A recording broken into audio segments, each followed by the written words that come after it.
everybody doing? I hope good. So I'm trying for the first time tonight. Maybe Tommy will be proud of me. We are streaming to Facebook and Twitch right now and YouTube.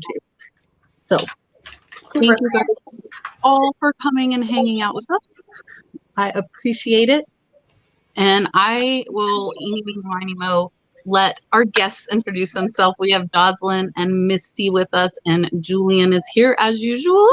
Hello, Thanks, guys, for coming on with us. We appreciate it. So I will not make you big. I will not make you big. Okay. Who go first, Jocelyn? Go first. All right. Well, my name is Jocelyn, and I have a YouTube channel, The Crazy Lamp Lady, and I do a lot of thrifting and going to antique shops, and I buy stuff to flip for a profit, mostly on eBay. Primarily on eBay. Is it my turn? Yeah, I'm Misty, Thrifter, Junker, Vintage Hunter. I also buy things to resell, vintage and antiques and that sort of thing, ephemera. And I sell on eBay, and I also have live sales every week on YouTube. I'm Julian, and I also buy stuff and sell stuff mostly on eBay, and I do a whole bunch of different stuff than these ladies. I do mostly golf clubs, tools, and electronics. And if you guys are new to me, because I'm sure a lot of Misty and Jocelyn's people are coming over to hang out, my name is Kat, and I am the nurse flipper, and I do mostly eBay as well, but I also sell on Facebook, Mercari, and Poshmark. So I think, so we had a question, and it's probably, I think, directed more at you two ladies. They wanted to know, before I forget, they wanted to know what you guys recommend, like if you have a piece of glass that you have bought but you don't know who it is and it's not marked, like what do you do to try to like identify it? Well, I'll let Jocelyn answer that first because she's the glassware girl. Usually when I find a piece of glass and it's not marked, but I feel like it's a good quality piece, a lot of the times I'll look up like search words. Like for instance, the other day I was at an antique mall and I picked out this this clear glass vase, but it had this swirl around it. So I was just searching for keywords like swirl glass vase, and then I just scroll through all the listings hoping that one shows up, and I'm like, that's the one. In this case, it did not happen. But when I posted the video, one of my viewers was like, oh, that's Costa Boda. That's a swirl something or other. And I can't even remember what they said. But I was like, oh, there we go. So my viewers helped me a lot in identifying pieces that I'm not very familiar with. But that's usually how I identify the pieces of glass that aren't marked. But then just, you know, experience knowing pieces like, oh, I know what this is, or I know what that is. But yeah, that's my answer. Yeah, I do kind of the same. I'll put the color and like if it's an item like and I was thinking both of you, I saw Misty found a bluebird and I know Jocelyn found the bluebird. So I saw a bluebird that was signed on auction, and just from I think watching videos too helps a ton because you learn from watching other people. And I think that's a big deal. And people help me too. They're like, that's this. And I see Tim is in the chat over the years. Him and his mom do glass, and Tim is one of my go-tos. I'm like, hey, what is this? I did that last night. He's like, it's a soap dish. I'm like, are you sure it's a soap dish? That was mine and Tim's conversation last night, because it's porcelain. I'm like, no, it's like for vegetables or butter. And he's like, no, it's a soap dish. So that, yeah. So having friends, I think, is a really good thing. And I wanted to talk too about, I was thinking this, like our business models are all similar, but they're all very, very different. And I think like Misty does her live sales, so she's got that. And you do eBay too, right? Yes. Okay. Yeah. And I was telling Jocelyn earlier, I said, you know, I feel my eBay store is, I mean, I listed like maybe 4 things this last month. I mean, it's not, I'm selling, you know, about 80 items a week during my live sales. So that kind of takes up a big chunk of my time. But my husband will take some pictures for me. So I have like a whole shelf of things that I need to get listed, but I just haven't done that. So yeah, I mean, I used to have up to 500 or 600 listings on eBay. I think I just have 200 on there right now. So it's like itty bitty. And I think, like, I know a lot of the people that I know that it went live sales, I've noticed that too. Like their eBay sales like slowly go down because they're selling on the live. Yeah. If you're not active on eBay, you're not going to sell on eBay. You know, you have to, you know, constantly be listing and revising and changing things up to be active. I'm horrible. I list and forget them for years. They just Well, I do that too, but sometimes I'll go in like on my phone as if I'm laying in bed and I can't sleep. So I'll go on and I'll be on the app and I'll toggle most viewed. And so you can see how many things that it's been viewed the most, but it's been sitting there forever. So I'll end it and then I'll do a sell similar, and it kind of, and I have sold so many things that way. Something that's just sat forever and then you relist it and it sells. So it's kind of a weird thing with eBay. Uh-oh, where'd Kat go? She had to read. Yeah. Oh, She'll come in and out throughout this entire thing. She'll get a good tin can going. Her internet will like start to jumble up, and then she'll eventually come back in. Maybe. Sometimes it takes a while. Sometimes it doesn't. All depends. So Jocelyn, what's your she's back. What's that? sorry. George It is here. does not happen. George, Antique Nomad George. Yeah. So I took off work on Sunday because it's all George's fault that I took off work because George posted a video of the Webster market, which is like an hour and 45 minutes for me, but they're only Sunday, Monday. And for me, Mondays are a no-go because shipping is normally hectic. We have like 50 boxes. So I was like, oh, I'll take off a Sunday. So Sunday, I am going to the Webster market. And I even bought a cart to pull behind me because I know I probably should have bought 2 carts. Yeah, you got an old lady flea market cart. I love my old lady flea market cart. It comes in handy. I know. Because when we were in Ohio, I was like, Misty, can I use your cart? Misty, can I put in your cart? Yeah. It comes And in, so it's like pushing, you know, Yeah. when your kids were little and you pushed them around in a stroller, like you went to the mall or something and you could just load up everything that you bought in the stroller. You could hold the purse and everything. So that cart is good. If you're going to a lot of flea markets, buy you an old lady flea market cart. Yes. And it's funny because I bought it and then one of the auctions I'm looking at stuff on had a cart and I'm like, so I might get it. And Mom, I'm going to rent Mom a scooter. And Brad's like, you're just renting her the scooter so it has the basket. But I You could rig the cart to the back of the scooter. Oh, and make Mom pull the cart. We could I have love like that a trainer. Brad says he hopes my mom's watching. He thinks mom's watching. I hope not. That would be good. Like I'll buy carts as I find them at the market, and we'll just like make it. Yes. You take pictures because I want to see this. Yeah, that'll be like a thumbnail. The vendors that sell those carts at the flea markets are probably making pretty good money because, you know, people are toting around all their stuff and they see a cart and they're like, boy, I wish I had one of those carts. Yes. We went to like the biggest flea market in Florida like 2 months ago, and Brad's mom and sister both found carts, and I'm like, no, I want, and I didn't find a cart, but I used their carts. They had those silver, you know, the tall ones that are like tall and slim that you can get. But I got the wagon. Leroy, Mine's a tall one. Hold on, I have to give Leroy his dolphin because Leroy gave me a $2 super chat. Thank you, Leroy. Here is your dolphin. Super chat. Thank you, Leroy. I appreciate it. I love my little dolphin. My friend Emily made me my little dolphin. I was like, I need a cool sound. It reminds me of the cuss words during SpongeBob SquarePants.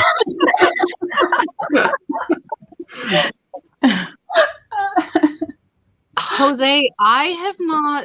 Are you talking about Waldo Flea Market? I haven't been to any except for my tiny flea market in a very long time because I'm so far away from all of them, is the hard thing for me. And I also have too much stuff. So we have, the shed is getting electric tomorrow. And then installation on Friday.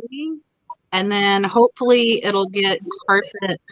And I know I'm weird. Nobody give me crap. I want carpet in my shed. My whole house is tile. I want carpet in the shed because I'm weird like that.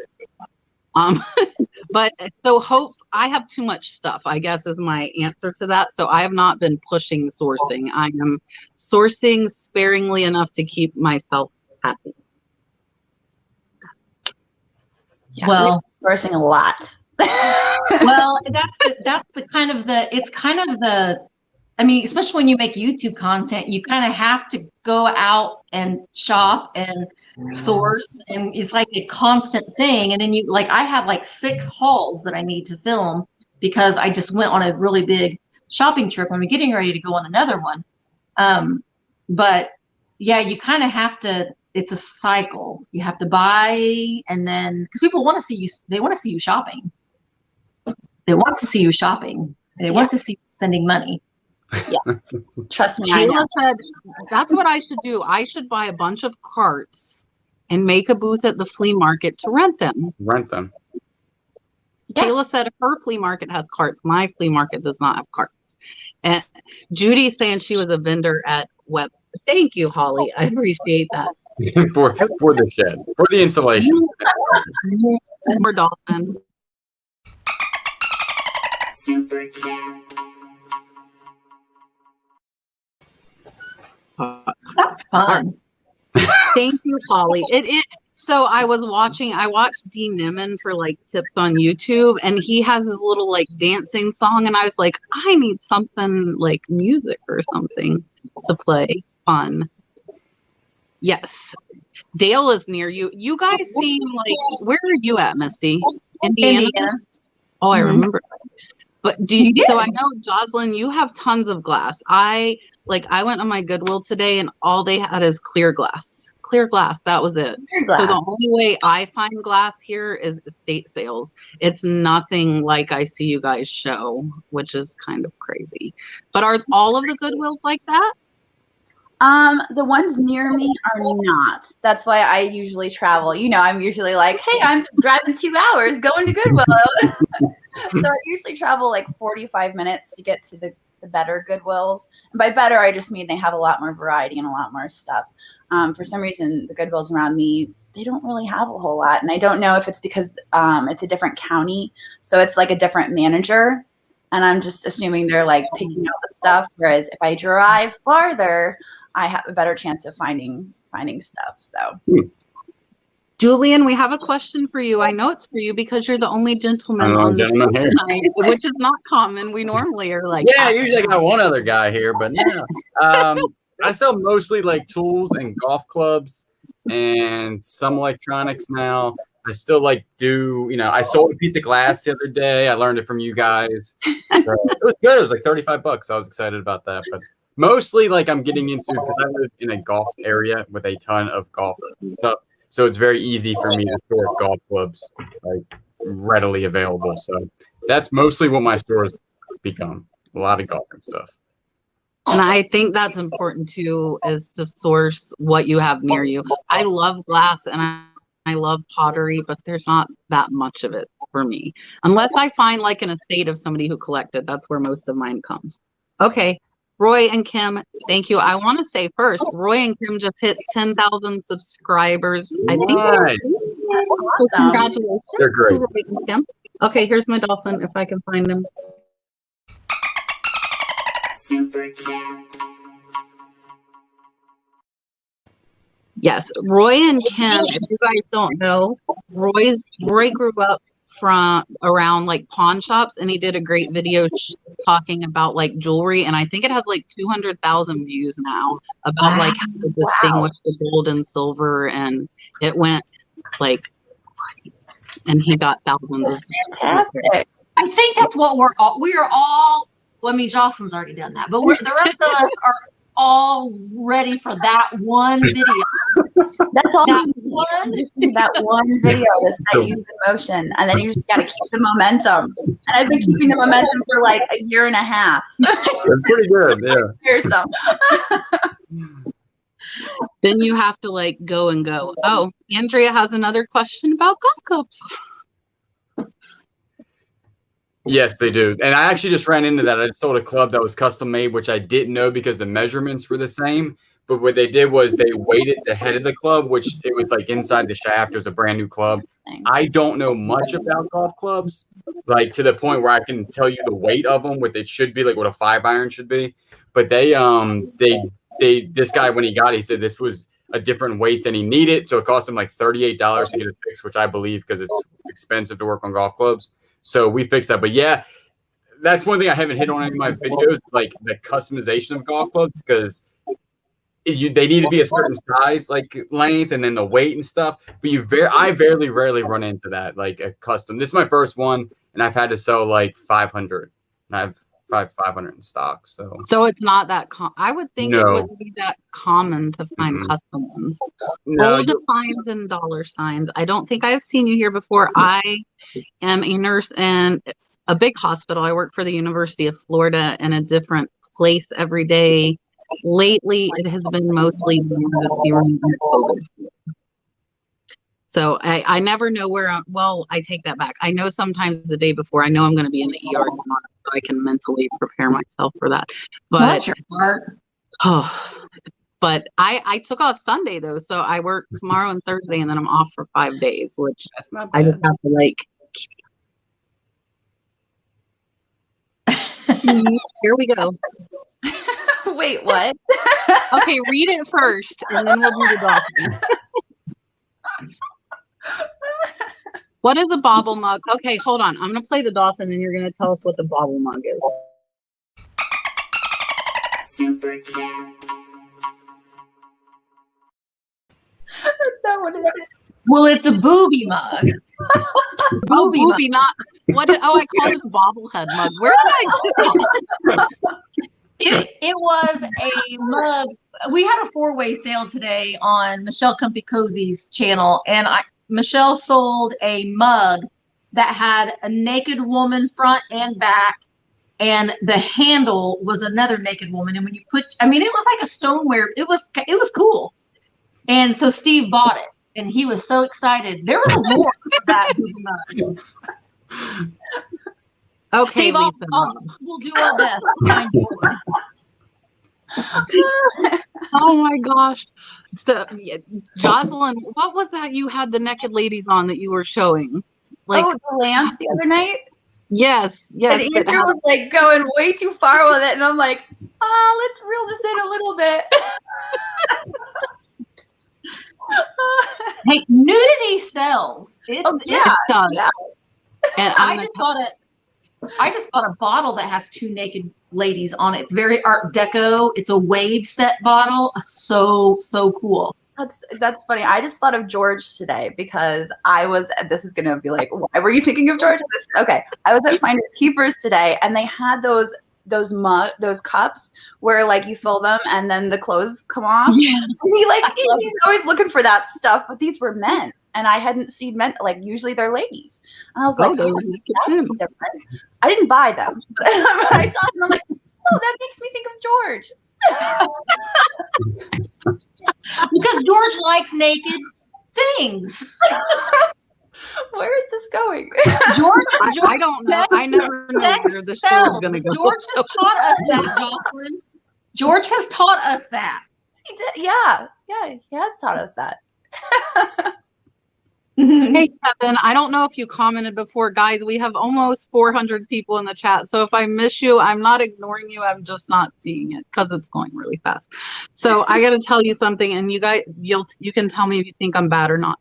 So Mom used to photograph for me, which I have since kind of stopped. But I got a big box of playing cards from an estate, and I didn't know what was in there. And I'm like, Mom, take pictures of these cards. My mom turned red. And she was like, do I have to take pictures of these cards? They were Playboy cards and they were the big ones. And I'm like, yes, Mom. Like, so I probably shouldn't have made my 70-year-old mother take pictures of naked women. That's like, this is going to be on my phone or my camera. I'm going to keep this on. What if I get pulled over by What the if I get police? They pulled seize over? my phone? I'll be telling you my insurance on my phone. Yeah, that's... Yeah, my poor mom. But I was like, yes, Mom, we're selling them. You have to take a picture of the naked lady. Oh gosh. She totally Sean. did. Sean, thank you. Here's your dolphin. All people that come on are used to my dolphin. Super chat. I prematurely hit the dolphin. I was trying to say people that come on normally are used to my dolphin, but if you're not, yeah. I'm looking. If you guys see any questions that I missed, let me know. Have you seen any? Well, Sean was asking a question. Yeah, he had one. He said, Yeah. any let me advice put it- for a first sell? Sean, I would post on eBay. It's hard selling on Instagram. It really is, because not very many eyes are going to see it unless you've got thousands and thousands of followers. It's the only people that are going to see your stuff are the people that's following you. So if you, depending on how many you have following you, that's the only people that are going to see it, unless it shows up in a hashtag somewhere. But eBay, it's worldwide. So there's so many more eyes that are going to see it. Yeah. I have never, and I have like 3,500 followers, not a ton, but I've never sold anything on Instagram ever. Julian, you have, haven't you? Mm-hmm. A lot of mine are like the guy, like I'll take a picture of my haul and there's like a golf club in there, and then somebody will hit me. I'll be like, hey, I want that golf club. So I think it's only been golf clubs. I've had live sales on Instagram. And I have 11,000, 12,000 followers on Instagram, and I still have a problem. If I took a picture of something, I still have a hard time selling it via a picture. So Instagram's hard. It's a hard niche to get into. Kevin's selling movie toothbrushes. We saw. Do you see what I said? You see, read that.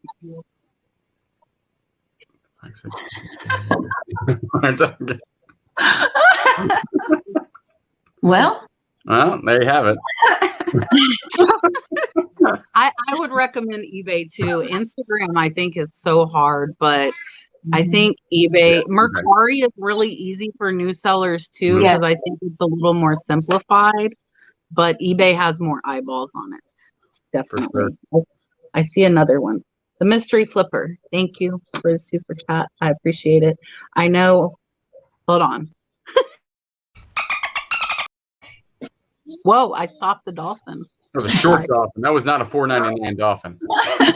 Fine, I'll play the dolphin again. Super chat.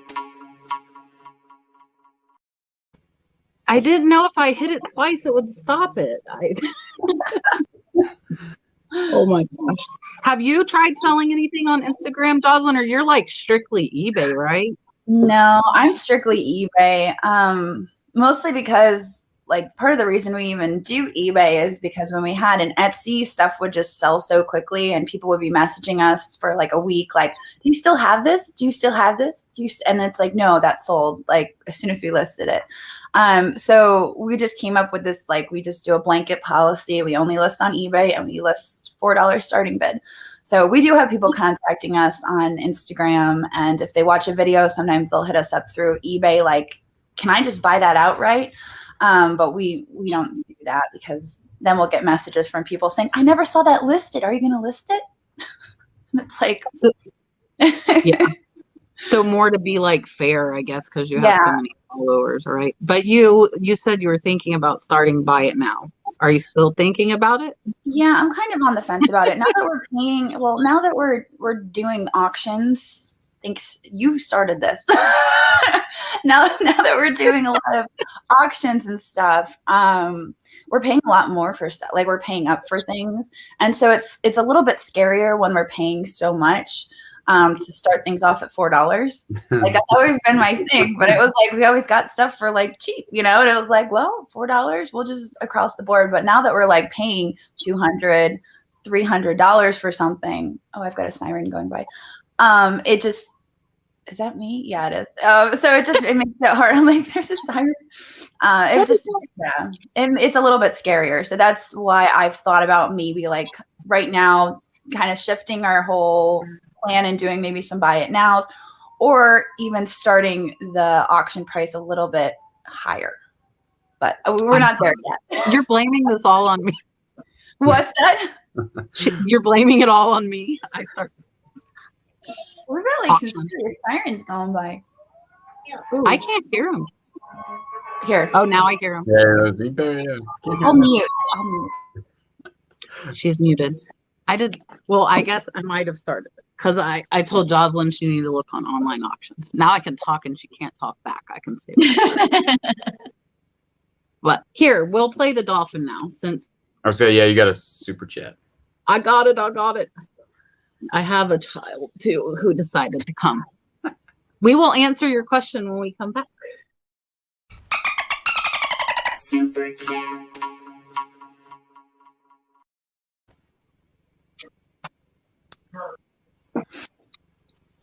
Jocelyn, are your sirens gone? Yes, they're gone. We might have another. Hi, Jerry. I don't know. What's the best way to gain followers while starting off as a reseller along all channels, YouTube, Instagram? Consistency. Yeah, definitely. I guess when I started Crazy Lamp Lady, I just started. I know a lot of people will like start in one area and then they'll wait a few months and then they'll be like, well, I'll start an Instagram. But when I started a brand, whether it was Relic Recoverist or Crazy Lamp Lady, I just throw everything at it and I get an Instagram, Facebook, website. I make sure I have the URL. YouTube, I just get everything and gather it all up and then I just start posting across the board. And as long as you're consistent and cross promoting, for instance, my YouTube videos, I have links to my Instagram and my Facebook on my YouTube videos. So it's really about cross promoting, or I'll say like, hey, if you guys didn't see that post I put on Instagram, make sure you go check it out. So it's like talking about the different places. I think that's really one of the quickest ways to gain followers is just to cross promote all of your platforms. I think too is being a part of the community. So it like attending these lives and participating and talking and networking and just getting to know the community. And they'll shout you. I mean, like I don't want to say shout your channel out, but like I share a lot of channels on Instagram, so that you can get more followers and stuff that way, working together as a community. So, but there is a time and place to do that. And it isn't when somebody's having a live sale. You don't go on to their sale and say, hey, I have a sale this date and this date and this date. Right now. I have a sale now. Do you guys want to come and see my sale? It's over on this channel. No, you can't do that. And I did the same thing as Jocelyn. Like I started my YouTube, my Instagram, I made the Facebook page. I need to get a website, but I think consistency too. And I know Julian is doing it right now that I did in the beginning, which Jocelyn still does it. So more power to Jocelyn. But I did every day for about 3 months, 4 months. I did it for quite a while. And then I just had to it was just too much for me. And my eBay was suffering, which is what makes my money. So I had to cut back on YouTube. And I am not missing. I see there are 2 more super chats, but I would say the same thing. Consistency, being part of the community for sure. And like these chats, just talking, even in the comments, like if you are watching somebody's video and you talk and it's constructive and you're helping, I think people will be like, well, who's that person that's helping? And that'll kind of help get your name out too. Julian? Yeah, and being positive.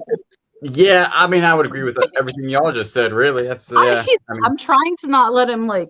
Yeah, that's about it. I don't have like YouTube is. I'm doing like I don't know how many days you Kat, when you were doing it a one a day, I have to be out at least 3 days in advance to like make that happen.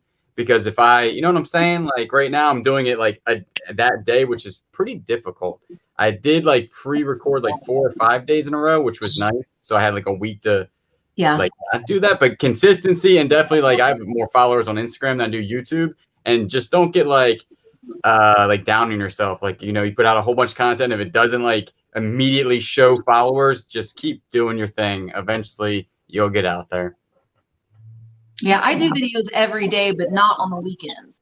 But occasionally I'll throw one up on a Saturday. If I like right now, I have a lot of them that I need to get edited and get out. I'm kind of behind, which is a good problem to have, because I haven't had to go shopping in a week.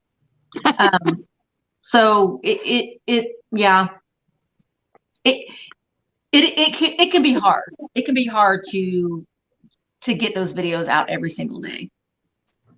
Let me get Josh real quick. I'm getting behind on these. Okay, Josh, here. Super chat. Thank you, Josh. And Josh will be my guest next week on the live show. I appreciate the super chat, Josh. He's saying Jocelyn because he knows who you are. Dalton. Hey, buddy. See his arm is pointing at He knows who he just started this recently. He starts asking who everybody is. Like he wants to know who people are. And I told him Misty too, and he said Misty. He's just started talking more, which is nice. Let me find, where did I go? I think there were a couple. Oh, there is more. Here's Vinny's, and then there was a question right under it. Let me play Vinny my dolphin. Super chat.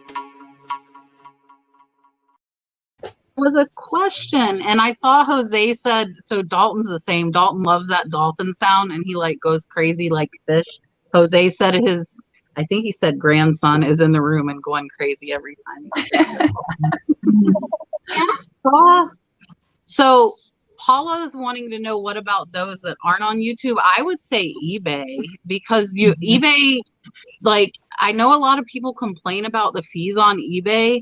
I not only pay the fees, I promote and pay almost double the fees, and I pay them happily because eBay is getting my listings out to hundreds of thousands of people. And literally, I have 300,000 views on my store every day. I look at my views, I see how many people are looking at it. So people that complain about it, like you're paying for a service, try to start your own website and get that much traffic. You're not going to do it. Yeah, eBay is, I don't know. eBay's the best. I mean, in my opinion. I've sold on Poshmark and Mercari, but eBay has always been the best for me. Yeah, I love eBay, and I'm not gonna lie, I get frustrated with eBay. I'm sure we all get frustrated with some things with eBay, but nowhere else is, in my opinion, it can compare to eBay. Yep. Like you're just not gonna get the traffic. There were like all these questions, and I can't. They're moving pretty quick. I'm like, where did it go? I cannot help with Instagram jail. Hold on. Vintage and Vinyl had like 2 questions. I don't remember what they were though. Where is it? I'm looking. It's going really fast. I think it's going very fast.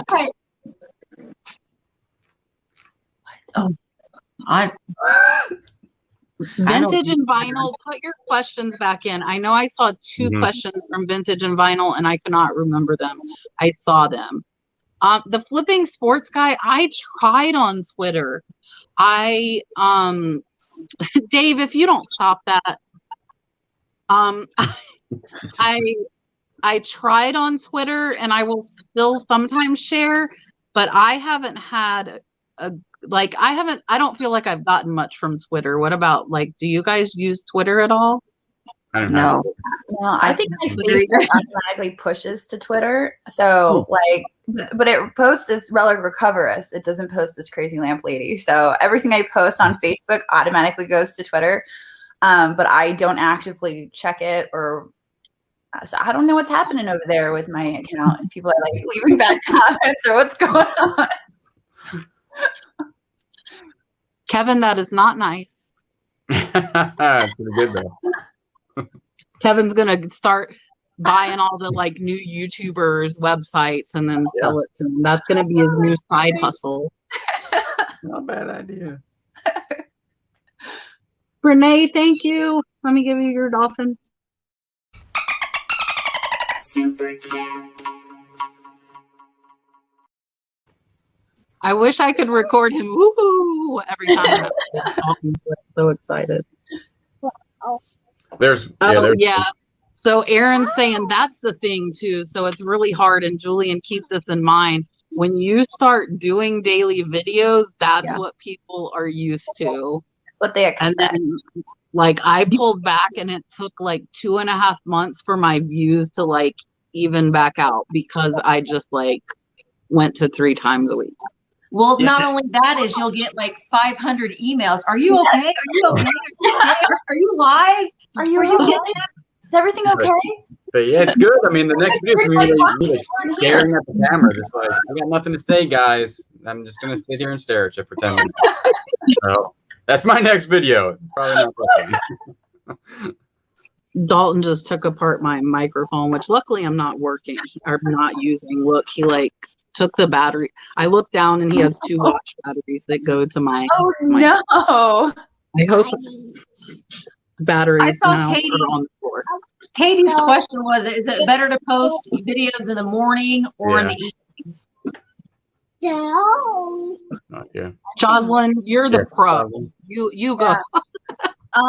No matter what time you choose, you should be consistent in that time. I've been really sporadic lately, but I find that posting in the morning is usually best because people are getting up, they're having their morning coffee, and that's usually people are commenting, I'm having my coffee with you this morning.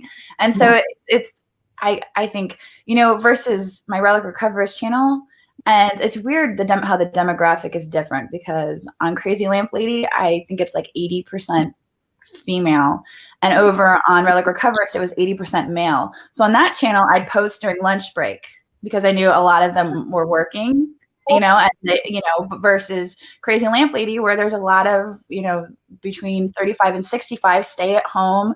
And, so it's a different demographic, and you have to be mindful of your demographic as to when you post. But I find that the morning works best for my thrifting videos. So. Yeah.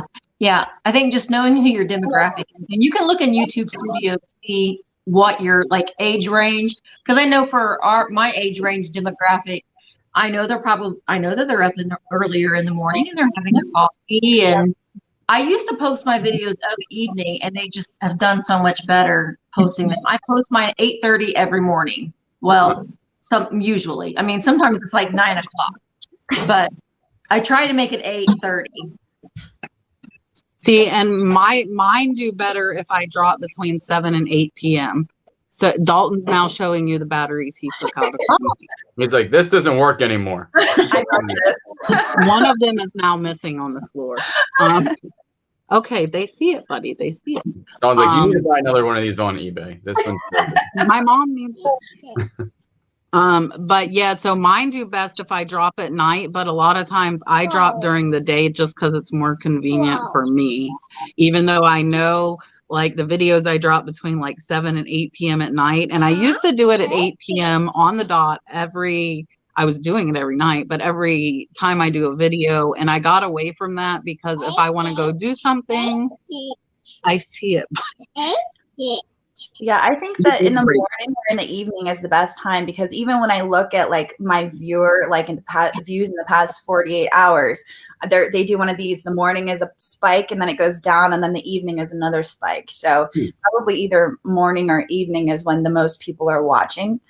And you can actually probably Google like peak times of YouTube and look there and see when the peak times are, and kind of compare that to your own demographic to figure out when the best time would be.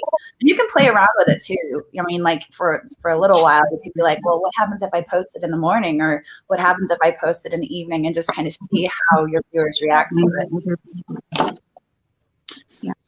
Yeah, and like I said, I know mine do better if I drop them at like 7 to 8 at night, but sometimes it's not realistic for me. M Pastor wants to know if anyone uses Bonanza. I do not. I don't even know what that is. What is it? I know Lisa and Rob, I think, are still in the chat. Couple of pickers, sorry. Dalton's still showing the microphone. I think Bonanza copies all of your eBay listings onto it. It's like a secondary thing, but from what I've heard, people sell like one thing a year on Bonanza. I don't think it's very profitable. Andrea Keating, yes. If you are monetized, YouTube does pay you for your videos, but it's not by the video, it's by the views. And it's not by subscribers, it's by views. Right. Once you have to have 1,000 subscribers and 4,000 watch hours to get monetized. And after that, the subscribers mean squat. If they're not watching.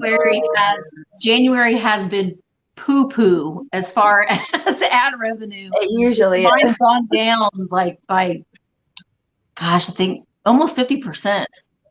My January was 50% lower than my December was. 40. But that's because I increased the number of ads I put in my videos to try to even it out a little bit. I did too. I put more added. After you told me you did that, and I was like, that's a good idea. So I went and I put one more.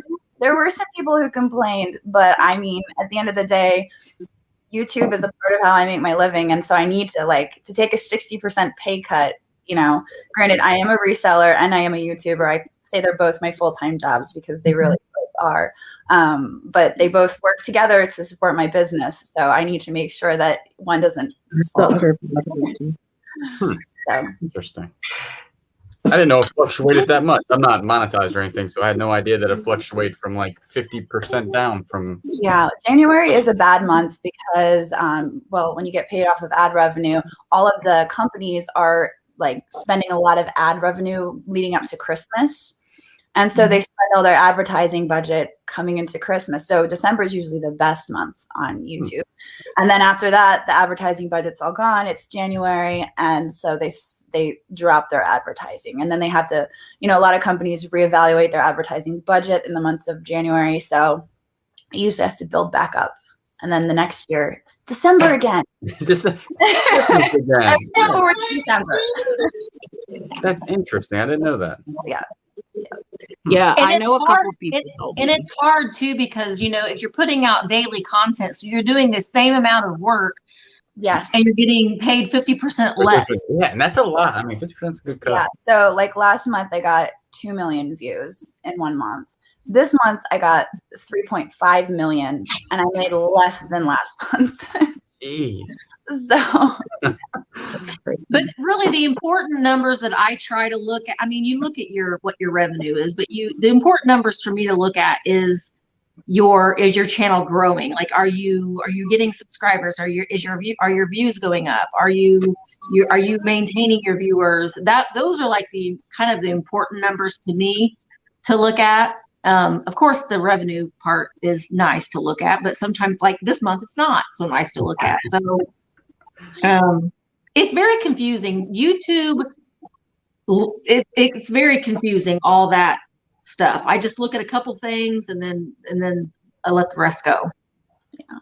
I think during COVID, that's when we took a huge hit as far as our revenue goes. Leading up to that, we were making about 20 grand a month on YouTube. And when COVID hit, we dropped down to $7,000, Cool. which it's not the biggest deal, but we do have a brick and mortar, we have employees, and so some of that money goes to support our business. So that was really like, oh my gosh. Fortunately, eBay held strong. We were listing more on eBay, and that kind of held it all together through the whole COVID lockdown. So Key Totally Vintage wants to know, besides art glass, what is selling for you guys?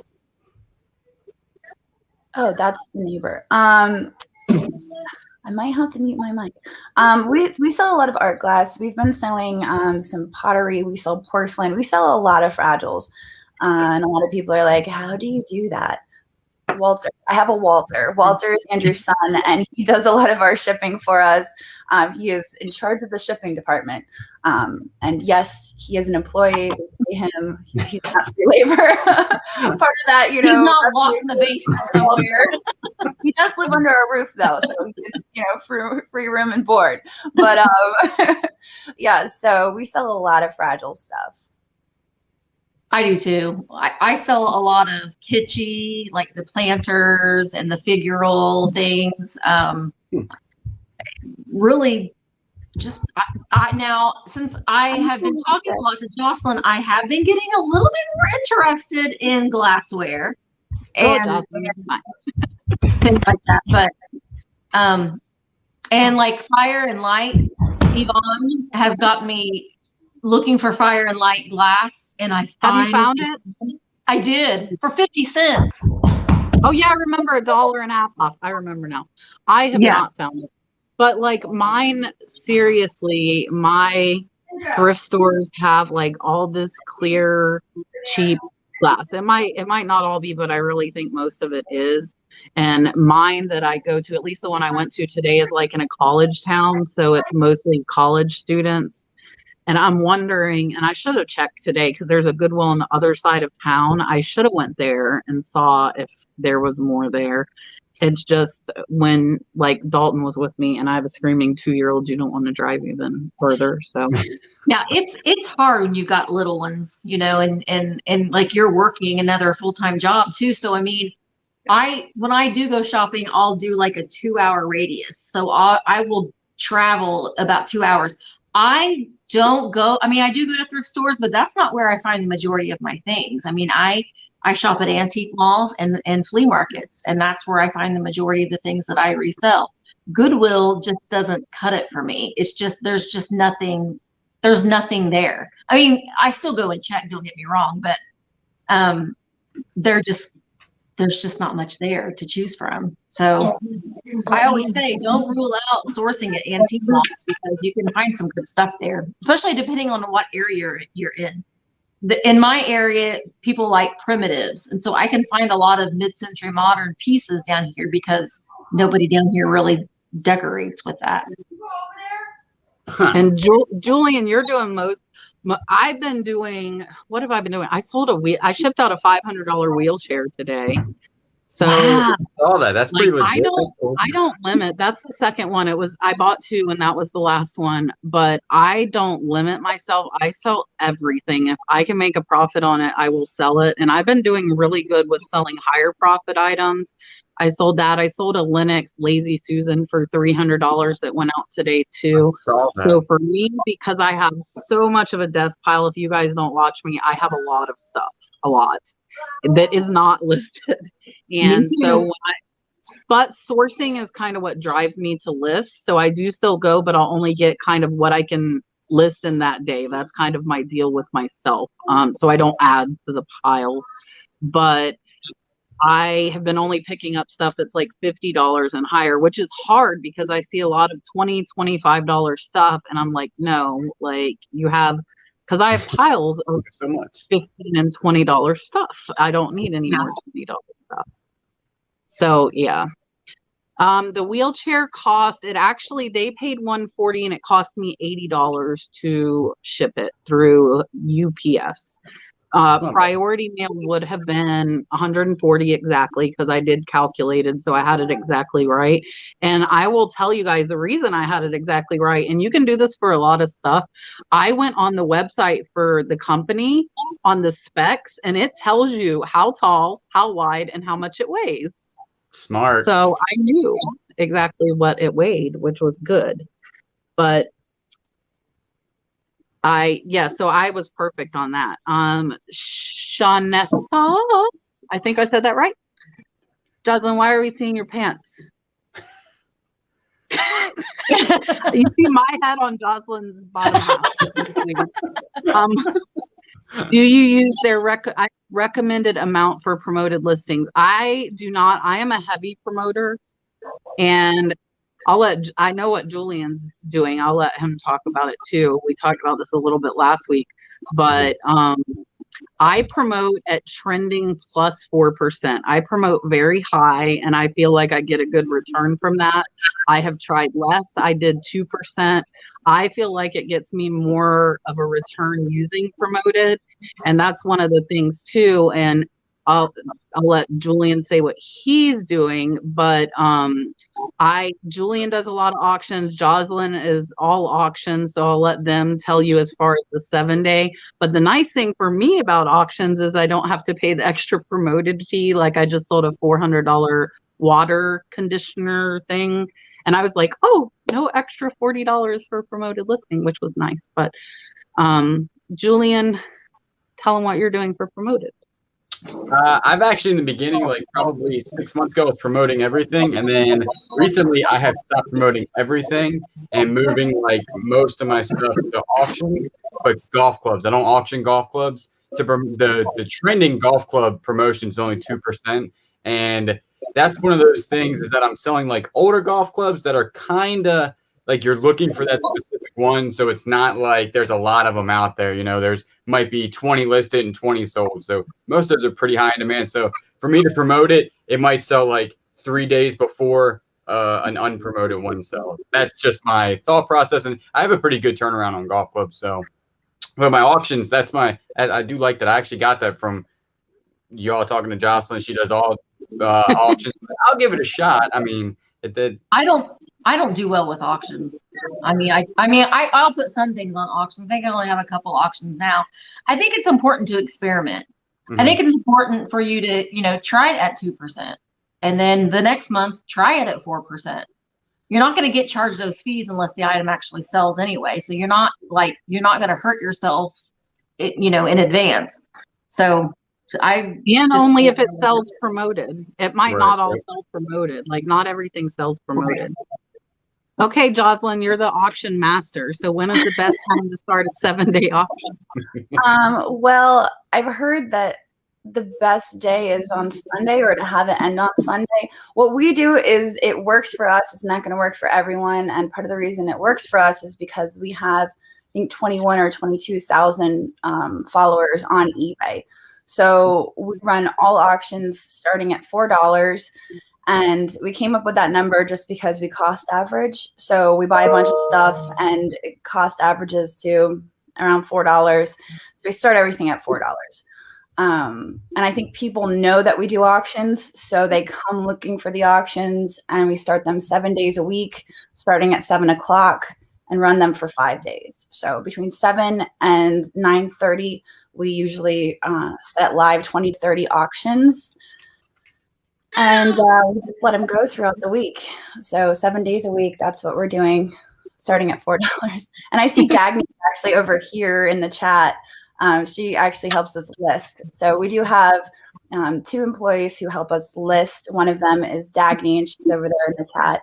And also Dina. And I don't know if I can see Dina in there, but so there are, the ladies are listing, I'm listing, we're all listing. They do a majority of the listings, but I hop on every now and then. And I always joke that mine are the ones with the misspellings because they And you too, I didn't know that you scheduled them. So that's interesting. So you're saying like even no matter what the day. Well, when the ladies do the listings, they put them into scheduled. So they'll schedule them, and then I have a certain way that I like them done. Like usually when I'll start auctions, I usually start like the little things first. So like trinket boxes, figurines, stuff like that. I usually start them sooner. This used to be the case. Now I just like get on there and I'm like, oh, make this live. But I usually start those sooner. And then towards the end of listing, I usually put out like the best items. Like here's a Murano art glass bowl, or here's this vase that's supposed to do really well. So that's kind of my method. But the ladies will go in and they schedule the listings. And then the night of, I go in and I just make them all go live. So Jocelyn has a very active hand in her business. I mean, she's not just hiring all these people to do this, that, and the other. She's an active person that has a hand in every single one of her listings. Yeah. Yes. I think there's a lot of a misconception whenever we're like, yeah, we have employees, we're doing this, we're doing that, but we still have a hand in what we do. So I appreciate Misty mentioning that. But yeah. So every night I'm on my computer between 7 and 9:30 making the listings go live and just checking over things and looking at our stats. And we actually have Murano Mary. She helps us a lot with responding to messages and stuff like that. So we have a really great team. But I am going to play Shawnessa, her dolphin, even though we just answered her question. Super chat. And there's another one. There's another one for all of you. And we will Rebecca? Let's answer Rebecca's question, then we'll do dolphin. So not doing dolphin. Have any of you sold luxury skincare, cosmetic, or clothes with the tags on? If so, what platform? Poshmark. I mean, and eBay. But you get, I guess it depends on what it is. I mean, you have a lot of younger buyers on Poshmark. So if they're like trendier clothing, but if it's, not Cold Water Creek, but like if it's for an older demographic, then probably eBay. If it's like an older style. Hey, Jess. I haven't seen you in a while. Jess moved over to TikTok. So Jess has a YouTube and her TikTok blew up. So Jess said, bye YouTube, and went to TikTok. I don't understand how to make a video on TikTok. Me neither. I talk too much to make a short little video. I don't understand TikTok. We just had a Facebook thing. I've talked to you later, but we had a Facebook video go viral. So our Facebook has just exploded. And one of my friends who was friends with me in the metal detecting community, he's been helping me with videos and stuff. He actually edited the video yesterday and I edited the video today for Facebook. And he's like, you have to get a TikTok. It's the cool thing. You have to. And I'm like, I don't even know how to do any of those dances. I can't do that. 9-year-old teach me some dances, but apparently there's more than dances. I mean, I can do this. I don't know that a lot of our demographics on TikTok, though. There are a lot of resellers on TikTok. And Brad got so mad the other night because Google listens to like everything we're talking about. So Brad was on TikTok and he got so mad. He's scrolling. He's like, do you know this person? Do you know? It was showing him all resellers. So he was so ticked off. He didn't want to see all the resellers. And it was all people that I did know. But he's like, never mind. And he closed TikTok because it just showed him. You what? I have a train. I'm going to mute. Okay, I'll mute. let first know about the train, but I've got a train. Stand strong. I have done it. The big thing that you want to make sure is that your item is going to get there before or by the date that you promised. That's what I go by. Like my UPS wheelchair today actually was going to get there faster by UPS than it was by priority mail. So my understanding is as long as it gets to the buyer before or on time. Do you guys know anything different? I don't know anything different. I go by that same thing. I always do USPS. I mean, I don't, if I was selling something bigger like that, I might look into UPS or FedEx, but the majority of my packages are cheap. It's cheapest to go through USPS. So, Zeno, there are a lot of resellers on TikTok doing very well. And I did make a TikTok account and I made one TikTok video. And then I'm like, okay, no, that's just not my thing. But I put this up here because Dingo588 is one of my favorite YouTubers. I love Dingo. And I asked him to come on, but he's traveling the world and can't grace us with his presence just yet. But he will. He promised me he would come on. But yeah, I think you have to like have a thing for making very short videos, and I don't have that thing. Yeah, I've had a hard time chopping down my YouTube videos to fit them to the Facebook format. Like I had to edit, I've been editing them down because Facebook in general is shorter videos. And I went from like a 20-minute video to a 5-minute video. And even that was like, oh my gosh, this is crazy. I don't think I can get any shorter than that. Well, and that's kind of I mean, you try to find that sweet spot too. You don't want to make your videos too long, but then sometimes you get messages, oh, I love the longer videos. And then this video was too long. So I don't know. I like the 20-minute. Like I've found my happiness at 20 minutes. Yeah, that's a pretty long video. I think that's good for YouTube. I think between 15 and 20 minutes is a bright spot for YouTube. Julian talks so fast he has to push it to get 10 minutes. I don't know if you've watched any videos. I can do a whole TikTok video. Yeah. I can do a He'll show you 50 items in 5 minutes. Yeah. I've slowed down. Have you noticed they've been 13 minutes now? I actually breathe. I take like a breath, and then I'll start talking again. 15 minutes. I'm editing a video. My video tomorrow is a pretty big haul. So I was talking very fast because I wanted to get it all in one video. As I'm editing it, I'm like, oh my gosh, I'm talking so fast. But I was trying to get it all in one video. And I seen someone that was asking about premieres. Have you guys done premieres? So I do all premieres. I premiere every video and have for the last year.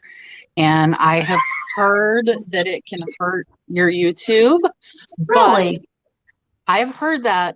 So I first I was scheduling it like 5 hours out so people could see it.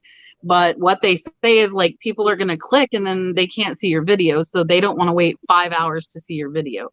So what I went to now is I premiere. I normally will schedule like 40 minutes because I want a 30-minute notification to go out plus the like right now notification. And that's what I've been doing. But I like chatting with everybody. So for me, it's working. I know for some people it doesn't work, but I love chatting with everyone. And I think my channel, I've just built it up like from like when I had 500 subs is when I started doing my premieres. So I think everybody is so used to me doing premieres, and I like chatting with everybody. So that's what I do, all premieres. I do. I like it too. I do them every once in a while, not very often, but I don't do any. I should probably start.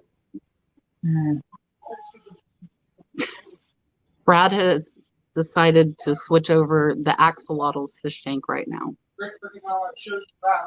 So him and Dalton are arguing over the fish tank right now.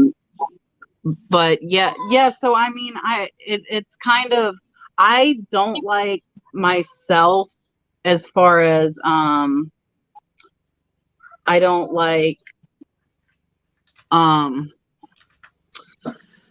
waiting till I don't like seeing premieres that aren't going till the next day. That kind of bugs me because I'm like, I'll click it and want to see it. So I understand that. So that's why I don't ever do more than like the 30-45 minute window. I used to, but I don't anymore. So I'm trying to see what other, there were more questions. Vintage Vinny had a question. Oh, there's Jocelyn. They were saying, and it is hard.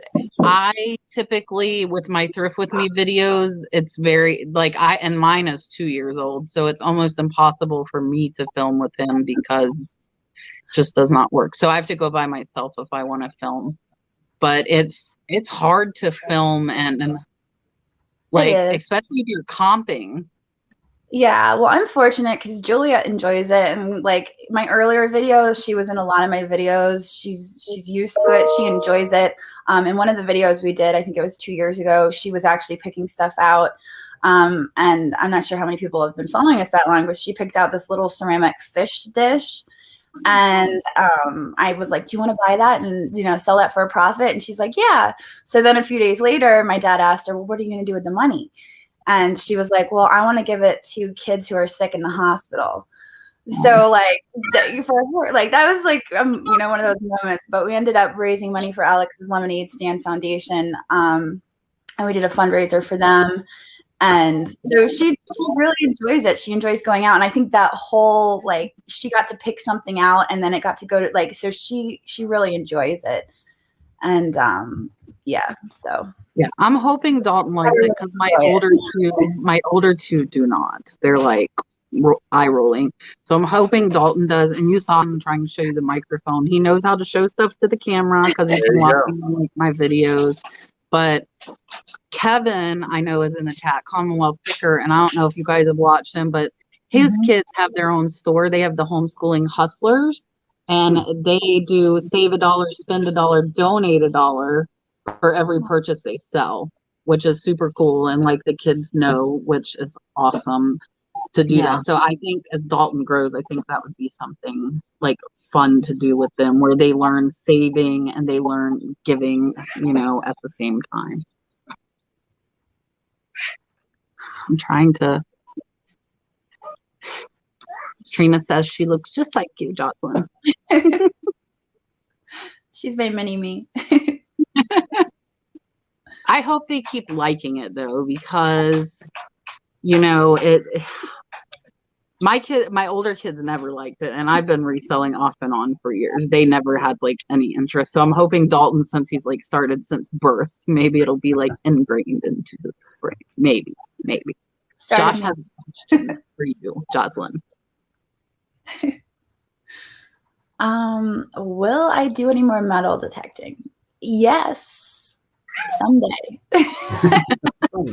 I still really enjoy metal detecting. I still consider it my hobby. It's just been really hard, you know, growing the business and having spare time to go out and do metal detecting. And I think that's what I struggle with, is having spare time to really do anything. But occasionally, yes. I actually, the last time I went out, I didn't even record. So I've been out, but I haven't filmed.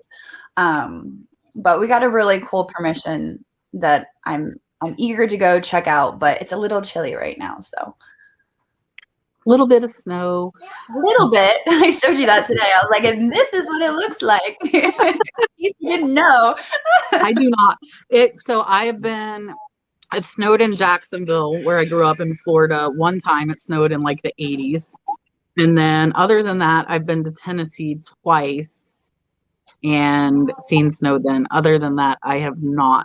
I would be dangerous driving in that. Like, even though it's all on the side of the road, I feel like I would still be very dangerous driver. Driving along, go to the thrift store. And then like 3 thrift stores were closed. And so I was like, why is everything closed?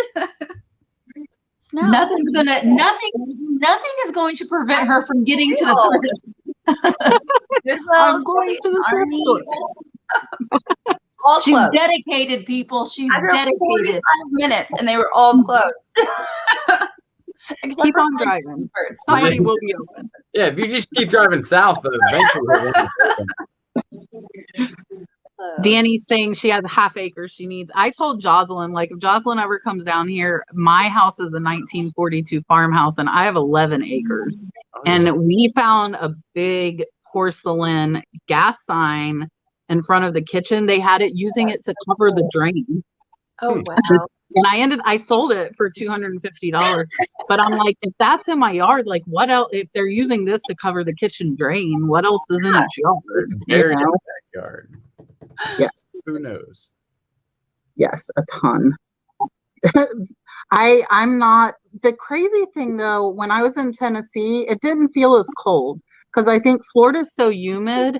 Like we're in the 30s. I think we're getting down to the 20s tonight.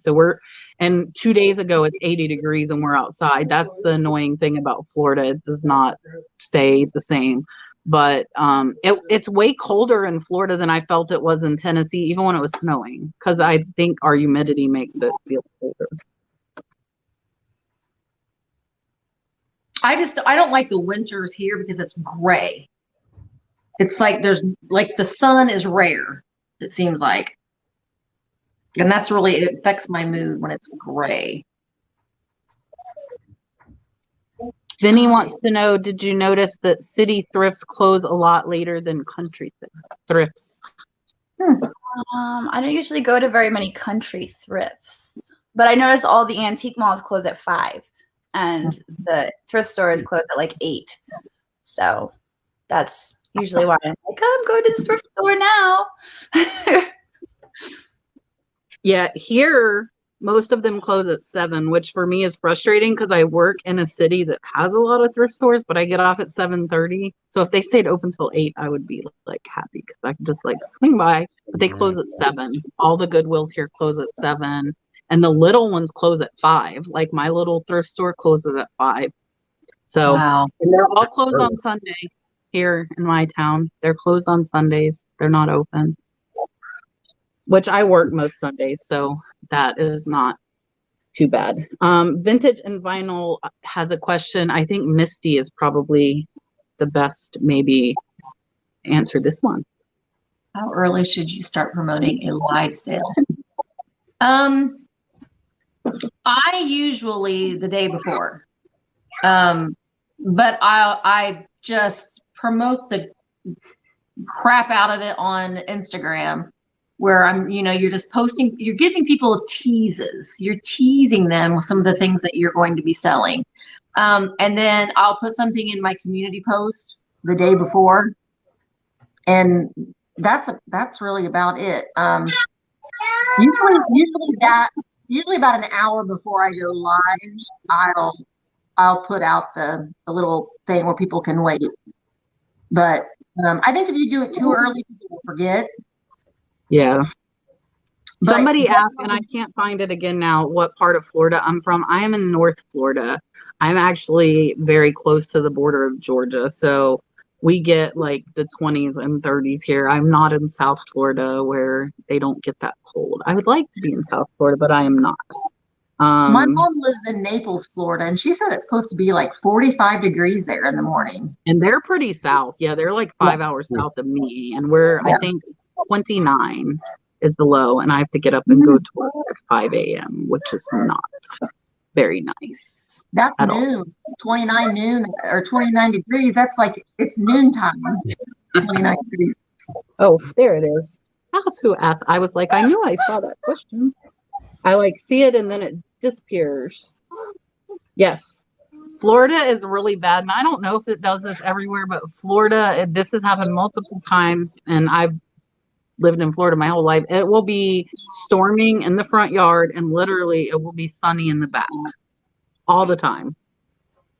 It's raining out front, and it's not out back, and we're like, but that happens all the time, which is crazy. And I know, yay, Kayla finally got a big sale. Woo! That's awesome. I think I started talking about it. The plane, was that? She was talking about a plane. Tell us, Kayla, did I miss it? Oh, I saw she bought like a model plane. Dingo 588 buys lots of planes too. I comped a couple of planes on my auction and they were worth like $10. I'm like, oh, I can't find a $200 plane. I have to find a $20 plane. That's all. Yeah, I'm not trying to snuvel any show. That's great. Sugar Britches is here. Hi, Sugar Britches. Why do I'm like, see, I feel like I'm seeing like half of the chat. Holy Moses, Kayla, that is insane. Jeez. Wow, that's crazy. Awesome. So what kind of plane are we talking Is that about? a real plane? Like a Cessna? An airplane? It's like a little model plane if it's the one I'm thinking of. So I got Kayla started shopping on auctions too, which I think is where that plane came from. And Kayla is like me. I saw a little bit of her in the chat saying she's not scared to pay up. Like, I'm not either. And I think Jocelyn does that too. I think if you want to make bigger profits, you've got to pay up sometimes. You're not going to find all of the expensive stuff for $5. Yeah. Like my high sale that I had that went out today, I paid $85 for, which isn't a ton, but it's not a small amount either. Especially when you're used, and I'm one of those people. I want my $1 and $5 stuff. I don't want Right. to pay up, but I want those big sales. When you're spending $85, you think about buying it a little bit more than, oh, it's just $2, I'll buy it. But when it's $85, you're like, okay, you stop and you pause and think what about you're doing. That's what I'm looking at comps, like, how much is this? Normally I'm like, oh, this and this and this, and then it's like 85. I'm like, I better look up comps on this. Right. And I look through at sell-through rates a lot more. I know you do your auctions, but for me, I want to make sure the sell-through rate's good because I don't want to be sitting on that $100 for months and months and months. If it's pretty, I will not lie. If it's pretty and it'll look good sitting here, I might, even if it'll take a little bit longer. But Tim, I'm going to have to do this from my phone. Oh, why is it not coming up? Tim, where's your super chat? Okay, hold on, Tim. I'm playing you a dolphin, even though you probably don't want a dolphin, but I'll play you a dolphin. Super chat.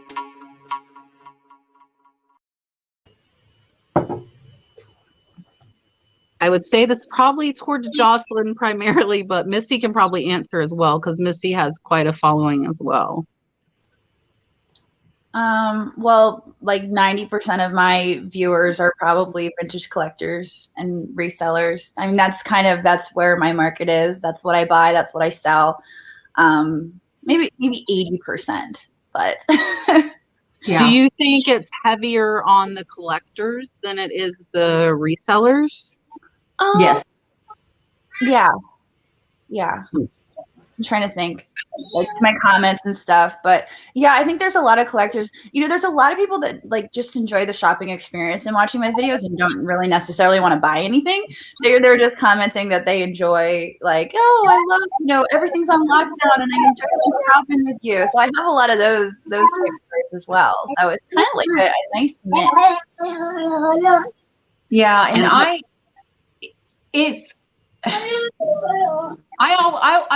want people to come to like my live sales and come and hang out. You don't have to buy something. It's kind of, I have certain people that I know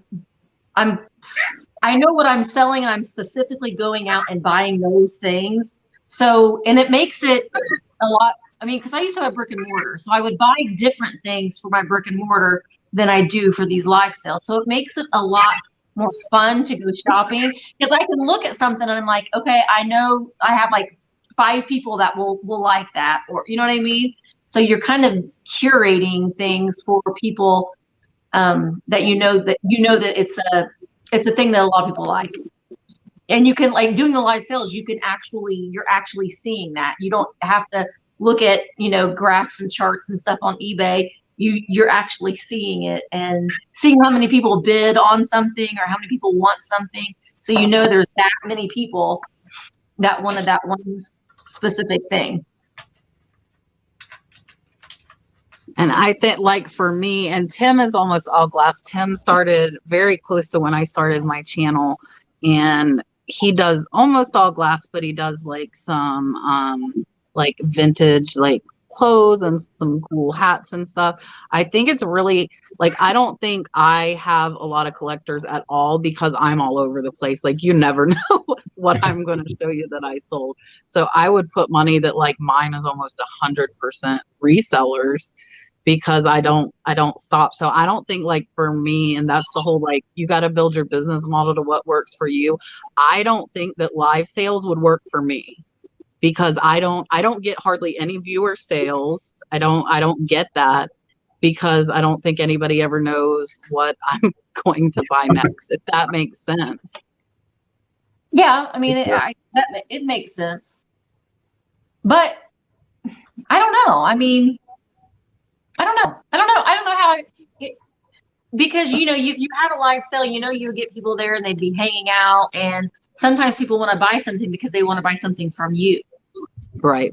And I get them, but I only get I don't think I've even had one in a month, which is fine. But I think being niche down more helps with that, because you've got all these people like glass and vintage and collectibles, and they're following you, so they're going to like what you buy. Where I don't know if somebody's going to want a wheelchair. I'm just too random for that. See, Kayla paid $260 for that. I saw that. But Good she job. researched it and she knew. So if you know it, I feel like as a reseller, you're not going to increase your profits and your sales and your money if you buy scared. That's true. Yeah. I think you have to be confident and, you're at least in your research that you're researching the comps and especially what's going to sell. If you preview the auction and you have a couple of days to look it up and research it, and it gives you a little bit more time to know what your maximum amount of what you want to stop at. And I don't know how much Jocelyn's previewing. I never preview because they're all 2 hours for me. So I take you can the chance. preview them online. Yeah, you you can know watch them online. And I tend to if the bidding's going higher, I'm like, somebody went in person and there's something in that box that I think of that too. Yeah. Why are they? You're zooming in on the photo and trying to person seeing that I'm not seeing that's so high. Yes. That's the same thing. But I can't. But that's why so the same reason we hate them not taking pictures is the reason we get them cheap. Because if they showed how pretty this stuff was, the price would not be as low. Right. See, Mm-hmm. Beth, I am not, and everybody that watches me knows this, I'm not a description person. I would be like, here's this tape measure. Do you want it? No, nobody wants it. Next item. I'm not a description person. That's kind of a joke that we talk about, if, do you want this? Oh, nobody wants, let's just throw it in the I want this thing anyway. But when I've been doing my live sales in January, it'll be a year. So I've only been doing them for a year. And when I first started doing them, I would sell maybe 5 things. You know what I mean? So then it just gradually kind of grew and grew and grew. And I just like weird things. And I do talk to my things. And I give them all a life. They all have a voice.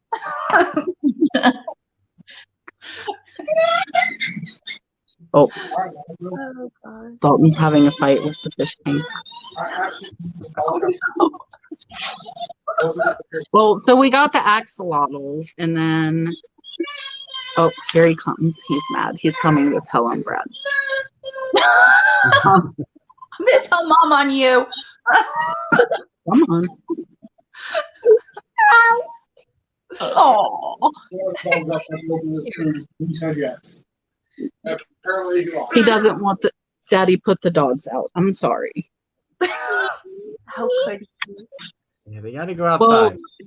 Well, he wanted his food, and the dogs are not very nice. They're snatchers. They're little snatchers. Oh. Because they're spoiled. So we don't give him, and he'll feed them all of his food. He will feed them his whole meal.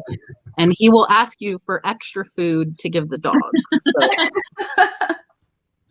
So oh, funny. that's probably what he's wanting to do. He gets so mad. He made one of them sick a couple weeks ago because he gave her too many treats. He likes to give them treats. I do the same thing with my dog. Yeah. Now he's saying treats. He hears me saying treats. Treats. Treats. Oh, Hot Mess Hustler.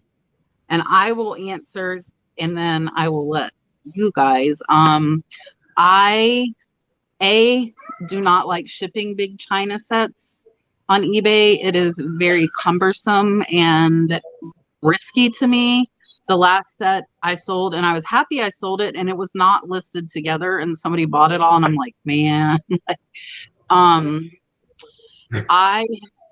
will, if they're over $15 a piece, like for a replacement plate, I will list them individually. And if they are under $15, I will list them in sets of 4. I very, very rarely, I think I just did like a Noritake, like a 6-piece setting with teacup, saucer, bread plate, salad plate, bowl. But that's about the most, because I don't want to be responsible shipping 20 pieces in one box. So that's a lot of me not wanting to pack that, even though you could. But typically per piece, you're going to make less if you sell it in a set than if you're selling it as replacements. Do you guys agree? I think not even just like the idea of packing it all and having to pack it all, but the idea of it like all being in one box and the potential of all of it breaking. I think for me, that's one of the things is like, I don't want to throw it all in a box and all of that china in one box and having it all break. So we do piece it out. Easier to ship and less chance of breakage, I think, because it's all going to different places. I don't buy it.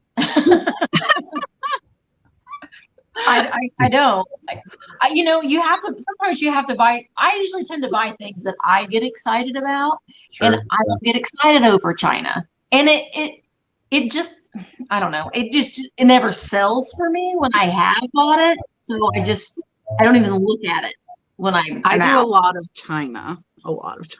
But I will tell you, after 2 years of doing a lot of China, I have learned to only pick up the serving pieces, like the tureens and the pitchers and the creamer and the sugar and the serving bowl. But like the last set I got at the flea market, it was like $30 for all. I'm like, but I just want these 3 pieces. Nope, gotta take it all. I can sell that pitcher for $100. He wants 30 for all. I'm going to take it all, you know? I hate shipping plates in general. Shipping plates in general. No, I don't like it because I feel like they're just so vulnerable. They're so breakable. Like we do plates in number 7 and we like wrap them. And I don't know if Tim's still there. Tim had like this a really good shipping video, but we do like, we'll do Tim does paper and then little bubble wrap, and then we do big bubble wrap. So we do little bubble wrap, big bubble wrap, and then we use peanuts. Jocelyn, that reminds me. Do you really not use peanuts? No. What do you use? We use paper. Do you just ball it up? Yep. Like, do you use the unprinted newspaper? Yeah, we just buy packs of paper. Tell me why. Huh? Save the earth. Peanuts get everywhere. I hate peanuts. I get a box of peanuts and I'm like, oh shoot. So that's. But you don't have the breakage, like you don't have the breakage. We rarely have breakage. Walter's a pretty good judge of how much paper needs to go in the box to cradle it. But yeah, we get the paper and usually it comes in sheets and he'll just grab it and put it and stick it in the box and make sure everything doesn't shift around or move around. And he does use bubble wrap. We use bubble wrap, of course. So we bubble wrap. And then to keep it from moving within the box, that's when we use the paper around it. So I might switch to that because we go through peanuts like nobody's business. Yeah. Paper. And Dalton likes to crumble them. Yeah. That's what my kids would do everywhere. Yeah, I use paper too. Demar wants to know, what's your favorite color? Favorite color? That is a weird question. That's a weird question. It is. I sell a lot of kitschy and retro things, so probably yellow and red and pink. I like blue. I'm like a big blue and green fan. I'm a very colorful person, so I like all the colors. I think my least favorite is probably amber. Yeah. And that's just because it's harder to sell. I don't pick up anything that has glass. You should say silver. Silver. Anything silver. Your color is silver. Shiny. If it's shiny, or black. Silver or black, like that's electronic. Right. That's about it. That's the colors I pick up. That's really about it. Shiny stuff. If I can with some sort of like cleaning stuff, oil, I usually pick it up. So G110 can. But yeah, I don't really pick up any of that stuff. I can't imagine shipping a whole thing of China. Like that would just drive me insane. I did ship a TV once, but that wasn't quite as nerve-wracking. I made an See, I would emoji be in more the nervous chat to ship just a for them. TV than the China set.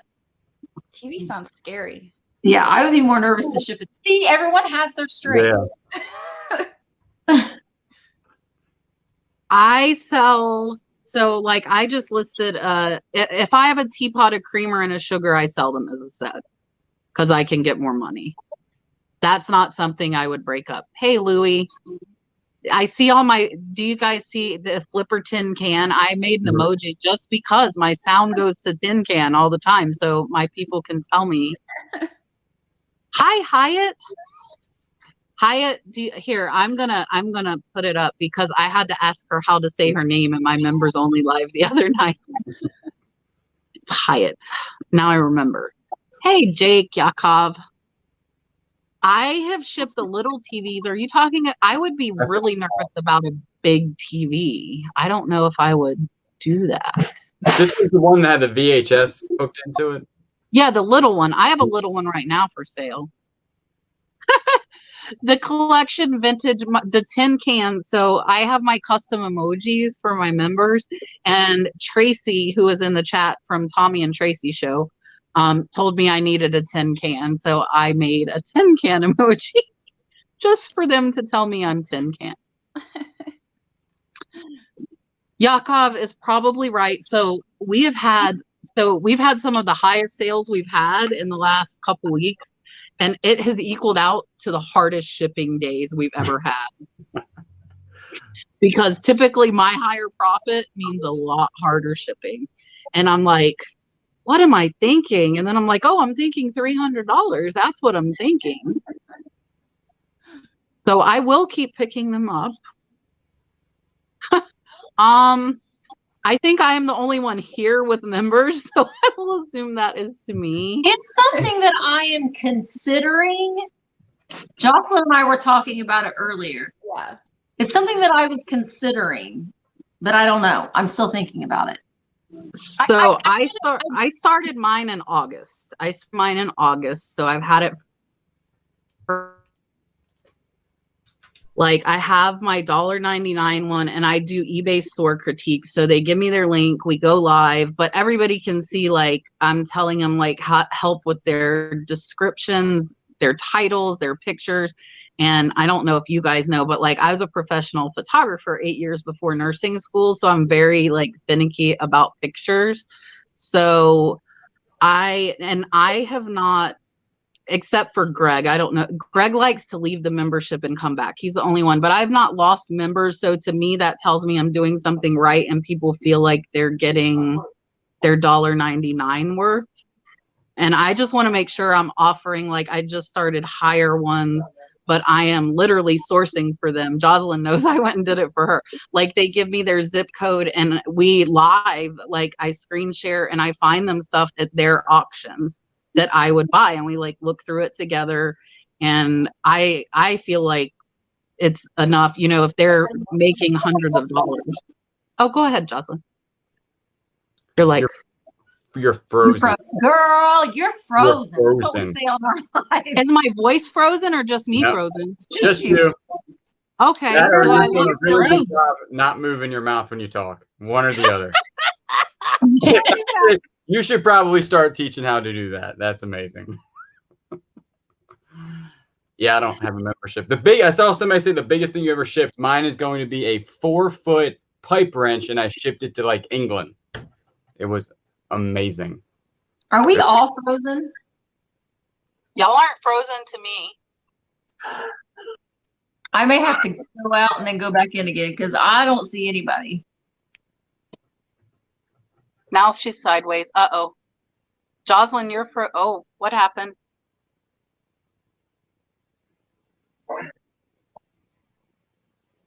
I think you're muted. I am muted. I muted myself because of the train. I was like, wait a second, we were the only lasting survivors of this. And you don't, and yours isn't working. I was like, oh, no. I'll just sit here and talk. What's going on? I was muted. That's why you couldn't hear me, because I muted myself for the train and then I forgot to unmute. It was the Jocelyn and Julian show there for a minute. But I couldn't talk. I It was was like, I'm not good at reading lips, so didn't do anything. So it was the Julian show. Kind of for a second, I had like Pretty much. 500 people watching me. I was like, yes. What am I doing? Uh-oh. Everybody seems not frozen now. Oh, I spoke too soon. No, I'm good. trying to wait. Are we frozen? So hold on. I can't work StreamYard from the computer right now. It's frozen on the computer. So I'm trying to make sure I don't miss Misty coming back because I don't want to miss her coming back. But it just says 3 guests. Oh, there she is. I see her. Add to stream. Okay. I'm not very technologically inclined, but yeah, so to me, my members joining and staying has meant that they feel like they're getting what they're paying for. So I am happy with what I am doing. But I think everybody has to do their own, I've seen some people doing them like Mr. Beast. Here, we'll use like the biggest YouTuber ever, does them because he wants to do them and people pay him like tons of money. And other people have them. I don't know if Dave from the USA is still in here. I'm a member of his channel just because I mean, like I am several channel members on YouTube because I know how much time goes into it and I want to support them. Nothing else, even if I don't get any benefits. So, and so a lot of people, like I started mine at the urging of my subscribers. They asked me, they're like, they wanted me to start a Patreon. And I'm like, I'm not starting a Patreon. But I had channel memberships available. So I'm like, okay, $1.99. And, so yeah, if they don't feel like they're getting their money worth, then they can leave. And not being mean, but I put out tons of stuff for free and like do these live shows free. And I'm still at the point, luckily, I answer every single Instagram. I answer every single email. So people can ask me questions for free all the time. I answer them. Jocelyn knows, like, I'm always online.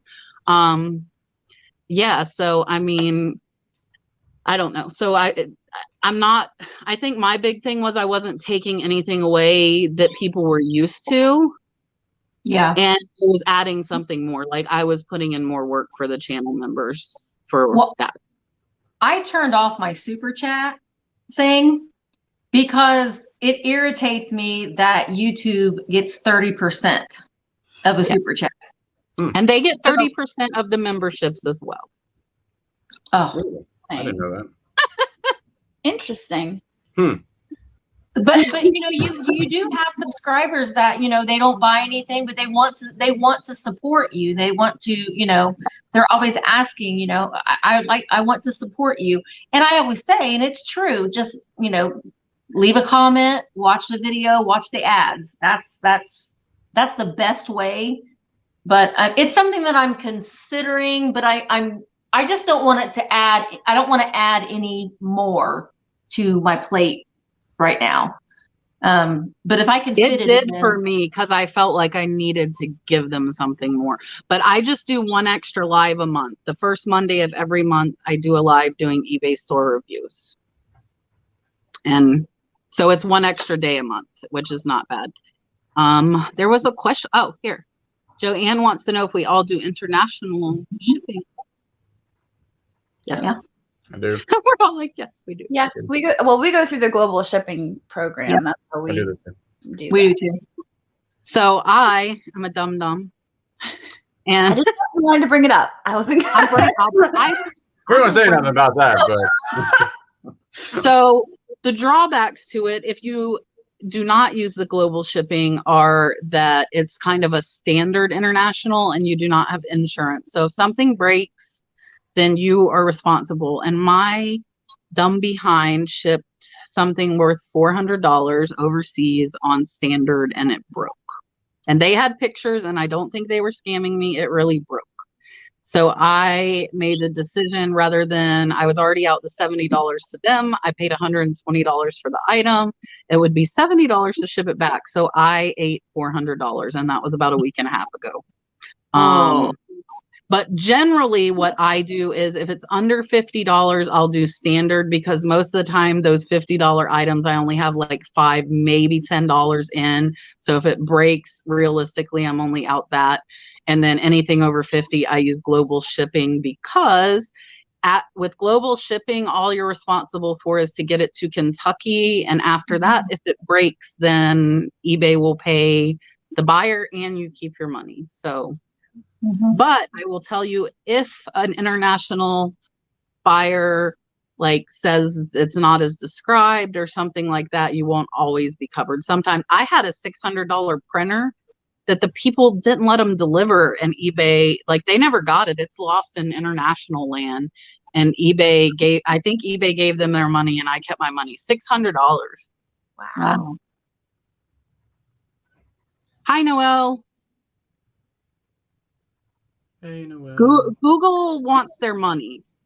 Google wants their money.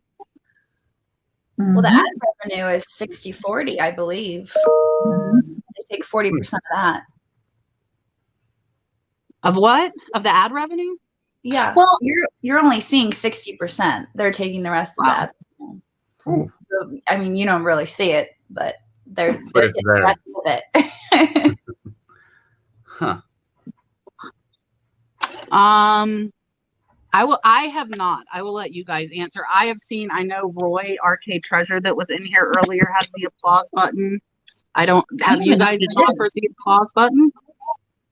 What is it? That is. So the applause button is like in beta or whatever it is. And so some channels have, under all of their videos, it says applause, and people can click it and give you like $1 or $3 or $5 for the video. It's like a little, and then when they do it, it claps on your video. Like, it gives them a round of applause. Like a tip? Yeah, but it's in beta, so not everybody has it. Is it like a super chat? It is, but I don't know. I guess you could I know you have yours turned off too. I think you would have to enable it, but it's like a super chat, but you're not live. Like, they do it on your pre-recorded. Interesting. But I don't have it. I guess I need to start reading those YouTube updates that Those emails they send out going to. information. What's going on with super chats? Hi, Courtney. Where are you? The chat is going really fast, guys. We still have over 500 people. So there, Courtney has the applause button. If you guys don't know, Courtney does like bolo shows every Wednesday night at 10 p.m. Eastern Standard Time. And she shows all kinds of crazy stuff. And you show crazy stuff. Yes, they do provide the platform. So yeah. I guess it could be that's almost like eBay. Like, we wouldn't be getting the ad revenue if YouTube wasn't driving the viewers for us. So true. So yeah, standard international is cheaper, but you're assuming all the risks when you do that instead of eBay. Thank you, Dale. Kayla needs socks. What?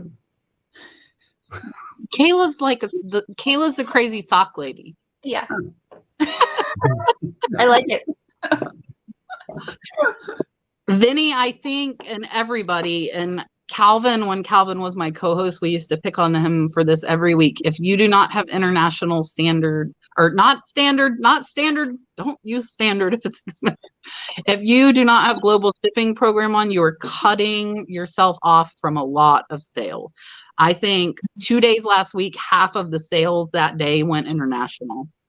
We sold a shirt international. Like, people, you never know what people will buy. I sell a lot of golf clubs international.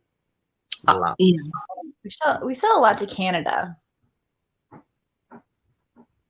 Yeah, I do a lot to Canada with the standard, because it's only $10. So, and it's little stuff, like T-shirts and DVDs and whatever. It might have been Kayla. I don't know. I'd tune them out.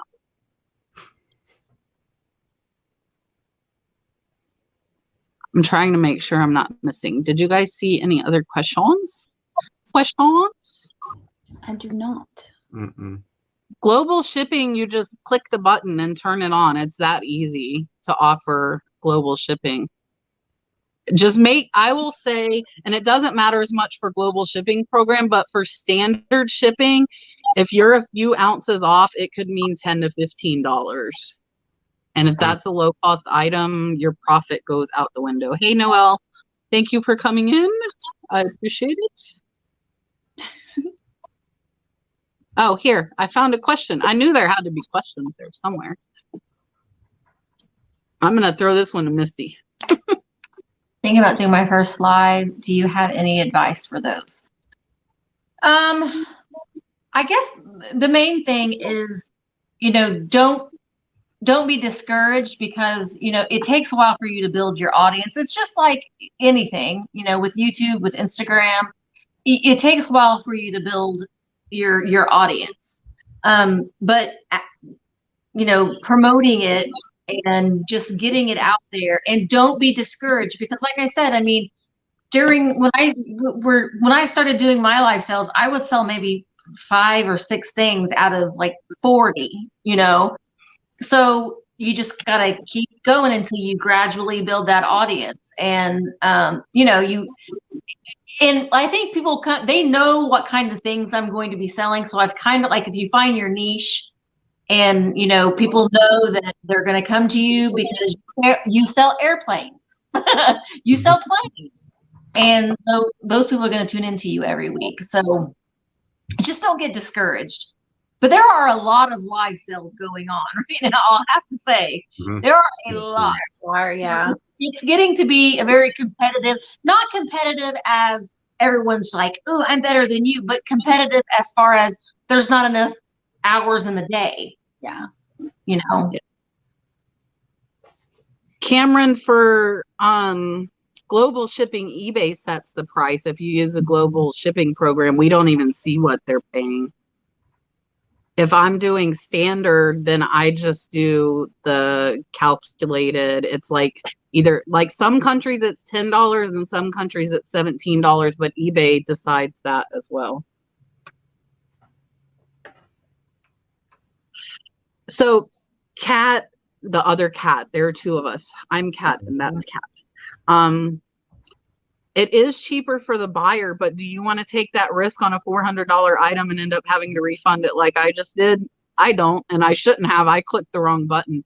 So I do standard if it's under $50. If it is over, it is going global shipping program. And I figure if it's $100 or $200 or $300 item, they're going to be willing to pay those import fees and that extra shipping if they can't get it anywhere else. Where did it go? There were questions. I have a question. Okay. Do you guys do returns? Do you accept returns? Yes. All free too. Mm-hmm. Great. Well, I know Jocelyn don't, but I don't either. If anyone ever has an issue and they contact us, we will usually accept returns. We just have a policy of no returns, but if we get contacted, and as long as it's not a remorse and they're just like, I don't want this, because we did have one of those, or 2 of them. Somebody bought 2 things and they wanted a return, and it was like, I just don't like it. What?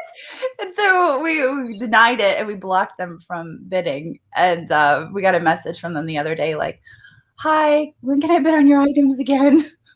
Never. It's scary. It's like, okay, well, you just don't like it. That's like, yes, I'm getting a pair of shoes back like that right now. They were too snug. Like, I'm not Walmart, and I do them because I get like, for me, the amount of returns I get is less than what I save in fees, because I get the 5 or 10% discount on fees, which is like over $150 a month. And I might get like 2 or 3 returns. Like, the shoes are $22 and I'm not really out the money. I'm just out the shipping cost. But one of the benefits of being top rated seller and offering free returns, you don't have to give them their shipping costs back, and eBay will pay it out of their pocket for you. You don't pay it. I think because we sell so much fragile stuff, the idea of somebody else packaging it back up and shipping it back to us Never gonna make it. really scary. Because we're very like, there's a certain way we like it done. And if it's like a fragile vase and they're just throw it in the box and ship it back to us, chances are it's not going to survive on its journey back. They'll put it in like a plastic Walmart bag. Right. Throw it I'm in like sure it'll a make it 2x2 box and it's a Poly 6-inch bag. baby. Here you go. Yeah, I mean, it like Jocelyn said, if and this has happened, you know, you've gotten a picture, they'll send you a picture, this arrived broken, and it's just good customer service to, you know, either give them a portion of it back or offer them that they can ship it back to you, even though you're like, I don't really want to. Sometimes, but sometimes, and depending on how much it is, sometimes I'm just like, oh, I'm so sorry, and I just give them a refund. We do that. I Sometimes do that it's with just lower easier. cost because the shipping ends up costing you like you're paying too much. Awesome Mom, that is not necessarily true. I know a lot of people who don't accept returns that eBay has stood behind them. Yeah. If that buyer says they changed their mind or it didn't fit, those are not valid reasons that that seller has to accept that return. So eBay will stand behind the sellers depending on what the situation is. But if someone says it's broke, then they're probably going to make you. But most times if it's broken, it was sent priority mail, you can at least file a USPS claim and get your money back. Yeah. Yep. So Miriam is saying negative was a positive review changed to negative, saying didn't like it and gave it to someone else. So I will tell you, I'm going to take this because we're covering everybody's face. I was very surprised. I had a negative feedback about a month ago that was almost that same situation. I sold a pair of unisex gloves, like vintage leather gloves that were unisex. And they said, these look like women's. And I'm like, okay, like you saw the pictures of the gloves. And so I said, okay, I give free. And they left me a negative feedback. That was their negative feedback. These look like women's gloves. And I contacted eBay for business and because I messaged them and said, look, if you don't like these gloves, send them back to me. I have a 30-day free return policy, send them back. And they said, no, I'm giving them to someone for Christmas. Okay. Well, eBay removed that negative feedback for me. They went in, they saw the messages between me offering them a free 30-day return. They saw them saying they were giving them to someone for Christmas. So obviously they didn't just throw them away. And eBay took that feedback off. And that was eBay for business on Facebook. Well, and it's very important to keep all your correspondence through eBay. Like if they send you an email outside of eBay, don't reply. I mean, because I have told people, I'm only going to talk to you through eBay, you know, because I don't know how, well, I guess it's probably I don't know how they got my email, but they got my email. And I think they have your email and PayPal gives them your email. Oh, yeah. Jocelyn, I want to say really quick, because I put it up there and then I think I took it down. Somebody asked when you're opening your store. I don't know. Our plan was to be open by the end of 2020. But lots of stuff happened in 2020. And so it kind of got pushed back a little bit. It was kind of disappointing, but we're not really super eager to open given that we don't know what's going to happen. Right now, we're just using it to operate our eBay business out of, and that's good enough for us. We did hire a contractor to finish the back room, and he was there the other day, and my dad brought him over. My dad does construction, so my dad was there with me, like with the contractor, and he asked the contractor, well, how long would a job like this take you? And the guy was like, well, about a week. I was like, what? We've been waiting a year. What do you mean a week? So that was pretty exciting. So hopefully the back room will be finished. And is that where you're going to record? Yes. Yeah. So I have a room back there that's going to be my studio. And I'm really excited to have that finished so I can get back to doing my lives at a set time instead of going randomly, because a lot of people are like, I missed your live. I'm like, yeah, it was just random. I know. I'll be at work and I'm like, what are you doing? Like, I don't even let anyone know. I'm just like, hi. And Bonnie sending messages. Although I personally like it when Jocelyn goes live at like 12 o'clock on a Wednesday. She can do that every week. Yeah, because then I'm like, oh, and since I wasn't selling anything, go see Misty. She just sends everybody into Misty's chat. Yeah. She did that one day. I'm like, oh, I saw all these new people. And then Jocelyn said, I sent a bunch of people your way, I think. And I'm like, yeah, you did. Thanks.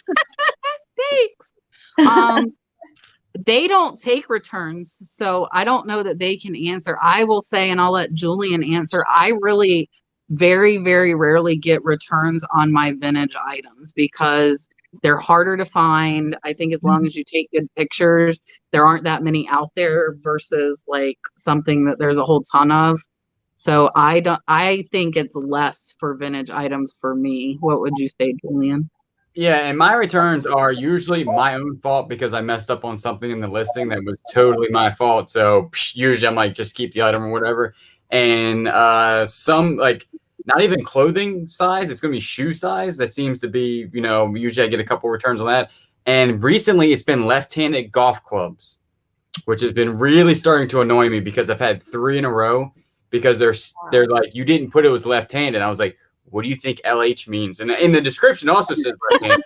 We talked about it last week, and then I had 2 more, and I was like, what is going on here? And it says left-handed, but that's only been my returns. It's not a lot. Like, I don't get a ton. If I get like 1 a month, that's a lot.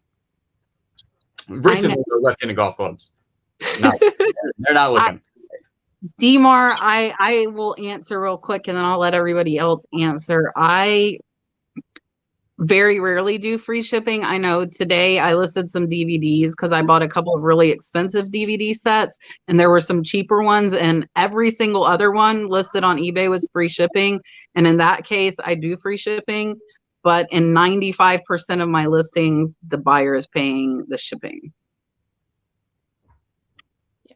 I think, Jocelyn, you do calculated, which, right? Calculated, yeah. I only do calculated. And that's what I do on most of my breakables and my larger things because the shipping varies like double to the West Coast for me because I'm on the East Coast. Julian, you very rarely do free shipping too, right? Yeah, if it's a tool that I know will fit in a pad at flat rate and everybody else is doing free shipping on that, then I'll do it because I know exactly how much it's going to cost me and they're like not breakable or anything. So that's the only time I'll do free shipping is on that. But usually I would say 98% of my stuff is calculated. Mm-hmm. Yeah, I think the big thing with the free returns is like, it's not like a store. You don't buy it, look at it, decide you don't want it, and send it back. Like, that's not how this works. And it's just not how it works. And I will dock people that return stuff and say that it is opened because they opened the box. So I will take 30% away from them if they returned it for a stupid reason. And maybe that's mean, but eBay allows me to do it, and I do it. There's that. We are almost done. We are almost done. It is almost bedtime. I have to be up at 5. I know it's not. I have to edit a video still. Me too. Oh my gosh. I am seeing like all this like answering stuff. So Kat's saying Danny was trying to clarify, but I'm not even seeing what Danny's writing. So I'm not ignoring you guys if I'm not like putting stuff up. I'm just not like, I don't even think StreamYard is like putting everything through. I'm getting like bits and pieces of conversations when I'm looking. Well, and that's kind of an important thing to bring up though too, because when you're going live and you have a lot of people watching, the chat does go by really quick and you do miss what some people are saying. And then you get accused, well, they're ignoring me, but you're not. You can't see them all. So. And I don't jump quick. To be loved. Thank you. I'm very glad. And everybody that came over for the first time, thank you guys for coming. I appreciate it very much. We have almost 500 in the chat still. So I guess we didn't bore everybody away. This is nice. I wish I knew. So I'm see on my screen. Do you guys see like the little Facebook thumbs up? Like, oh, they're like hearts and Facebook things. Do you see it on the top left corner? Or only No. I see it? So people are liking it and hearting it on Facebook. So obviously we're on there. Huh. So hi, Facebook. Yes, Danny. And it's Kayla still, Jake, I am not ignoring you. Here, I'll give you some screen, Jake. Jake is a nurse in New York, who has a YouTube channel. Jake is my friend. He came on my nurses reselling show. So people have asked me why I don't, and it can be hard with 4 people. I think we flowed kind of good tonight. Some people, sometimes depending on who's on the chat, like we do clash, but I like having the conversations because like here, like half and half, like me and Julian are saying, yeah, we do 3 30-day returns and they're not. So I like to give everybody different, like, and Jocelyn's doing all auctions and, you know, Misty has her live sales. So I like to provide everybody different ways because if you're reselling, you have to find what works for you. And you could take a piece of everybody's to make your own style. You know, you got to find out what, look, now there are more Facebook hearts since I said hi, Facebook. That's great. But yeah, like you guys have to remember, like nobody is each of us. Like Misty's live sales, she's built up to, so you couldn't expect to start a live sale and sell everything like she's doing. And Jocelyn is Jocelyn, so don't go starting all your stuff at $4. I wouldn't recommend it. I'm doing that tomorrow. All the time. People are like, well, I'm going to start doing that. And I'm like, don't. No, don't do that. Stop. If it works for me, might not work for you. It depends on the item. Right? Yeah. But if you find, like, I put my water filter thing and it still went over $400 on auction. If you have very popular items, I'm laughing because all the Facebook likes are going up still. If you get really popular, very like sought after stuff, you can do that. Absolutely. Yeah. That's the nice thing about selling vintage. Right. Yeah, like if you have the only one, people are going to fight for it. And that is when you should do an auction, you know, because you might get more for it. But if you have something that there are 100 of on eBay and you started at 99 cents, you better be prepared to get 99 cents for it. Mm-hmm. So my recommendation for most people is typically started at the lowest price that you're willing to accept.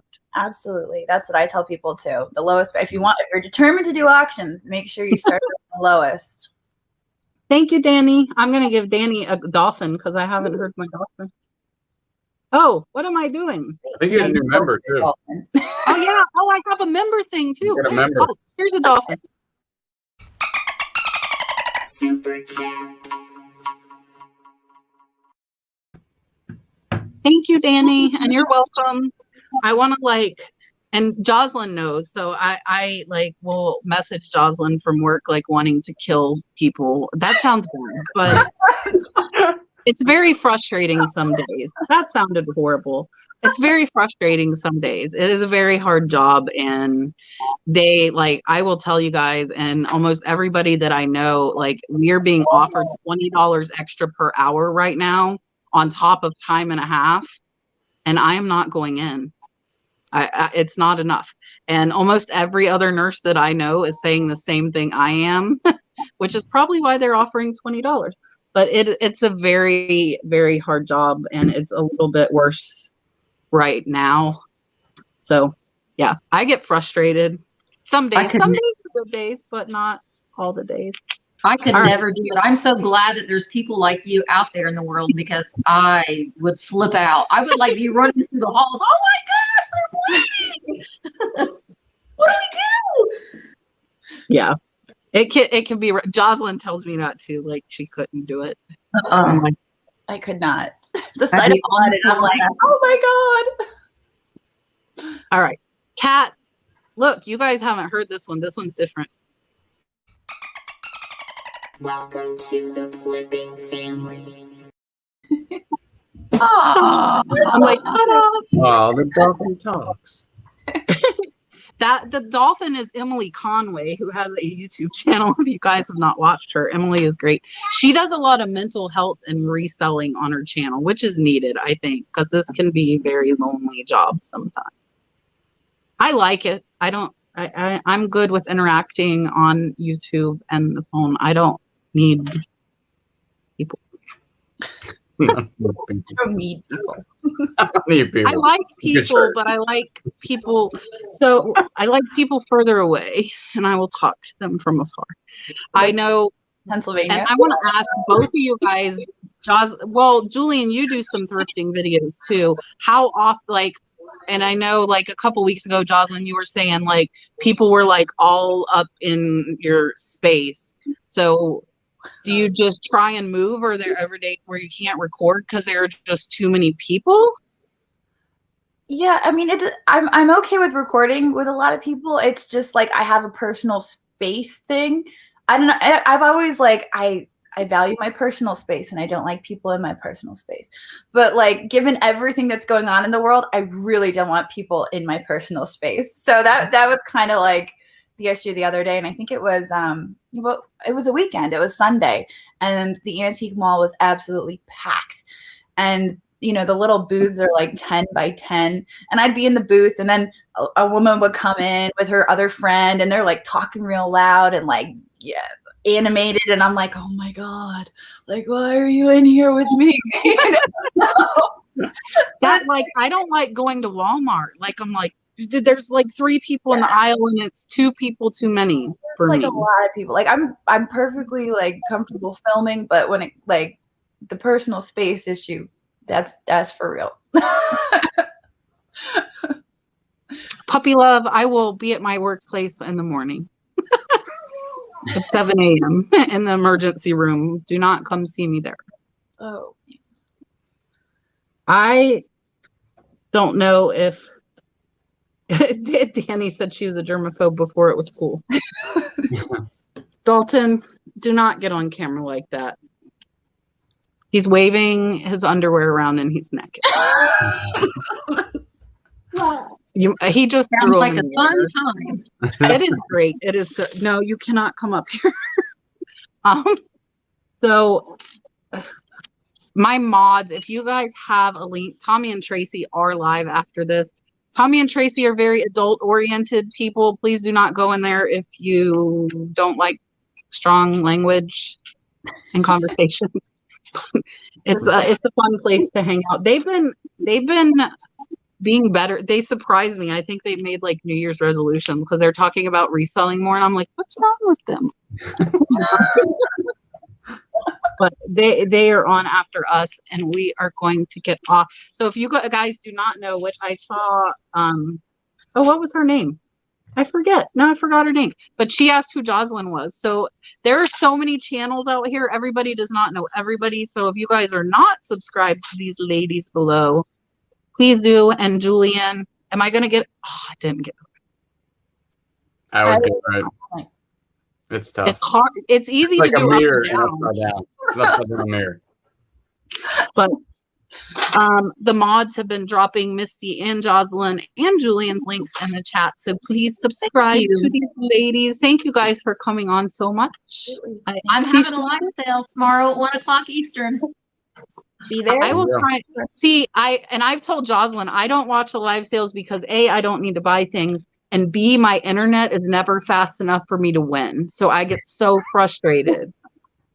I'm like, it's like I'll see all the numbers before it comes out of your mouth. Yeah. And I'm like, okay. So it's great for my pockets, but if I actually want something, I can never get it.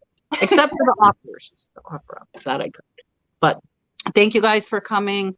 Julian, as always, Julian is here with me every week. We are live every Tuesday night at 8 p.m. Eastern Standard Time. So we will see you guys next week. And Misty will be live tomorrow at 1 p.m. Eastern Standard Time. And Jocelyn puts out videos every day. So Every day. and goes live whenever. So turn on the bell notification too. if you're subscribed, guys. And we will see you on next Tuesday. Bye, guys.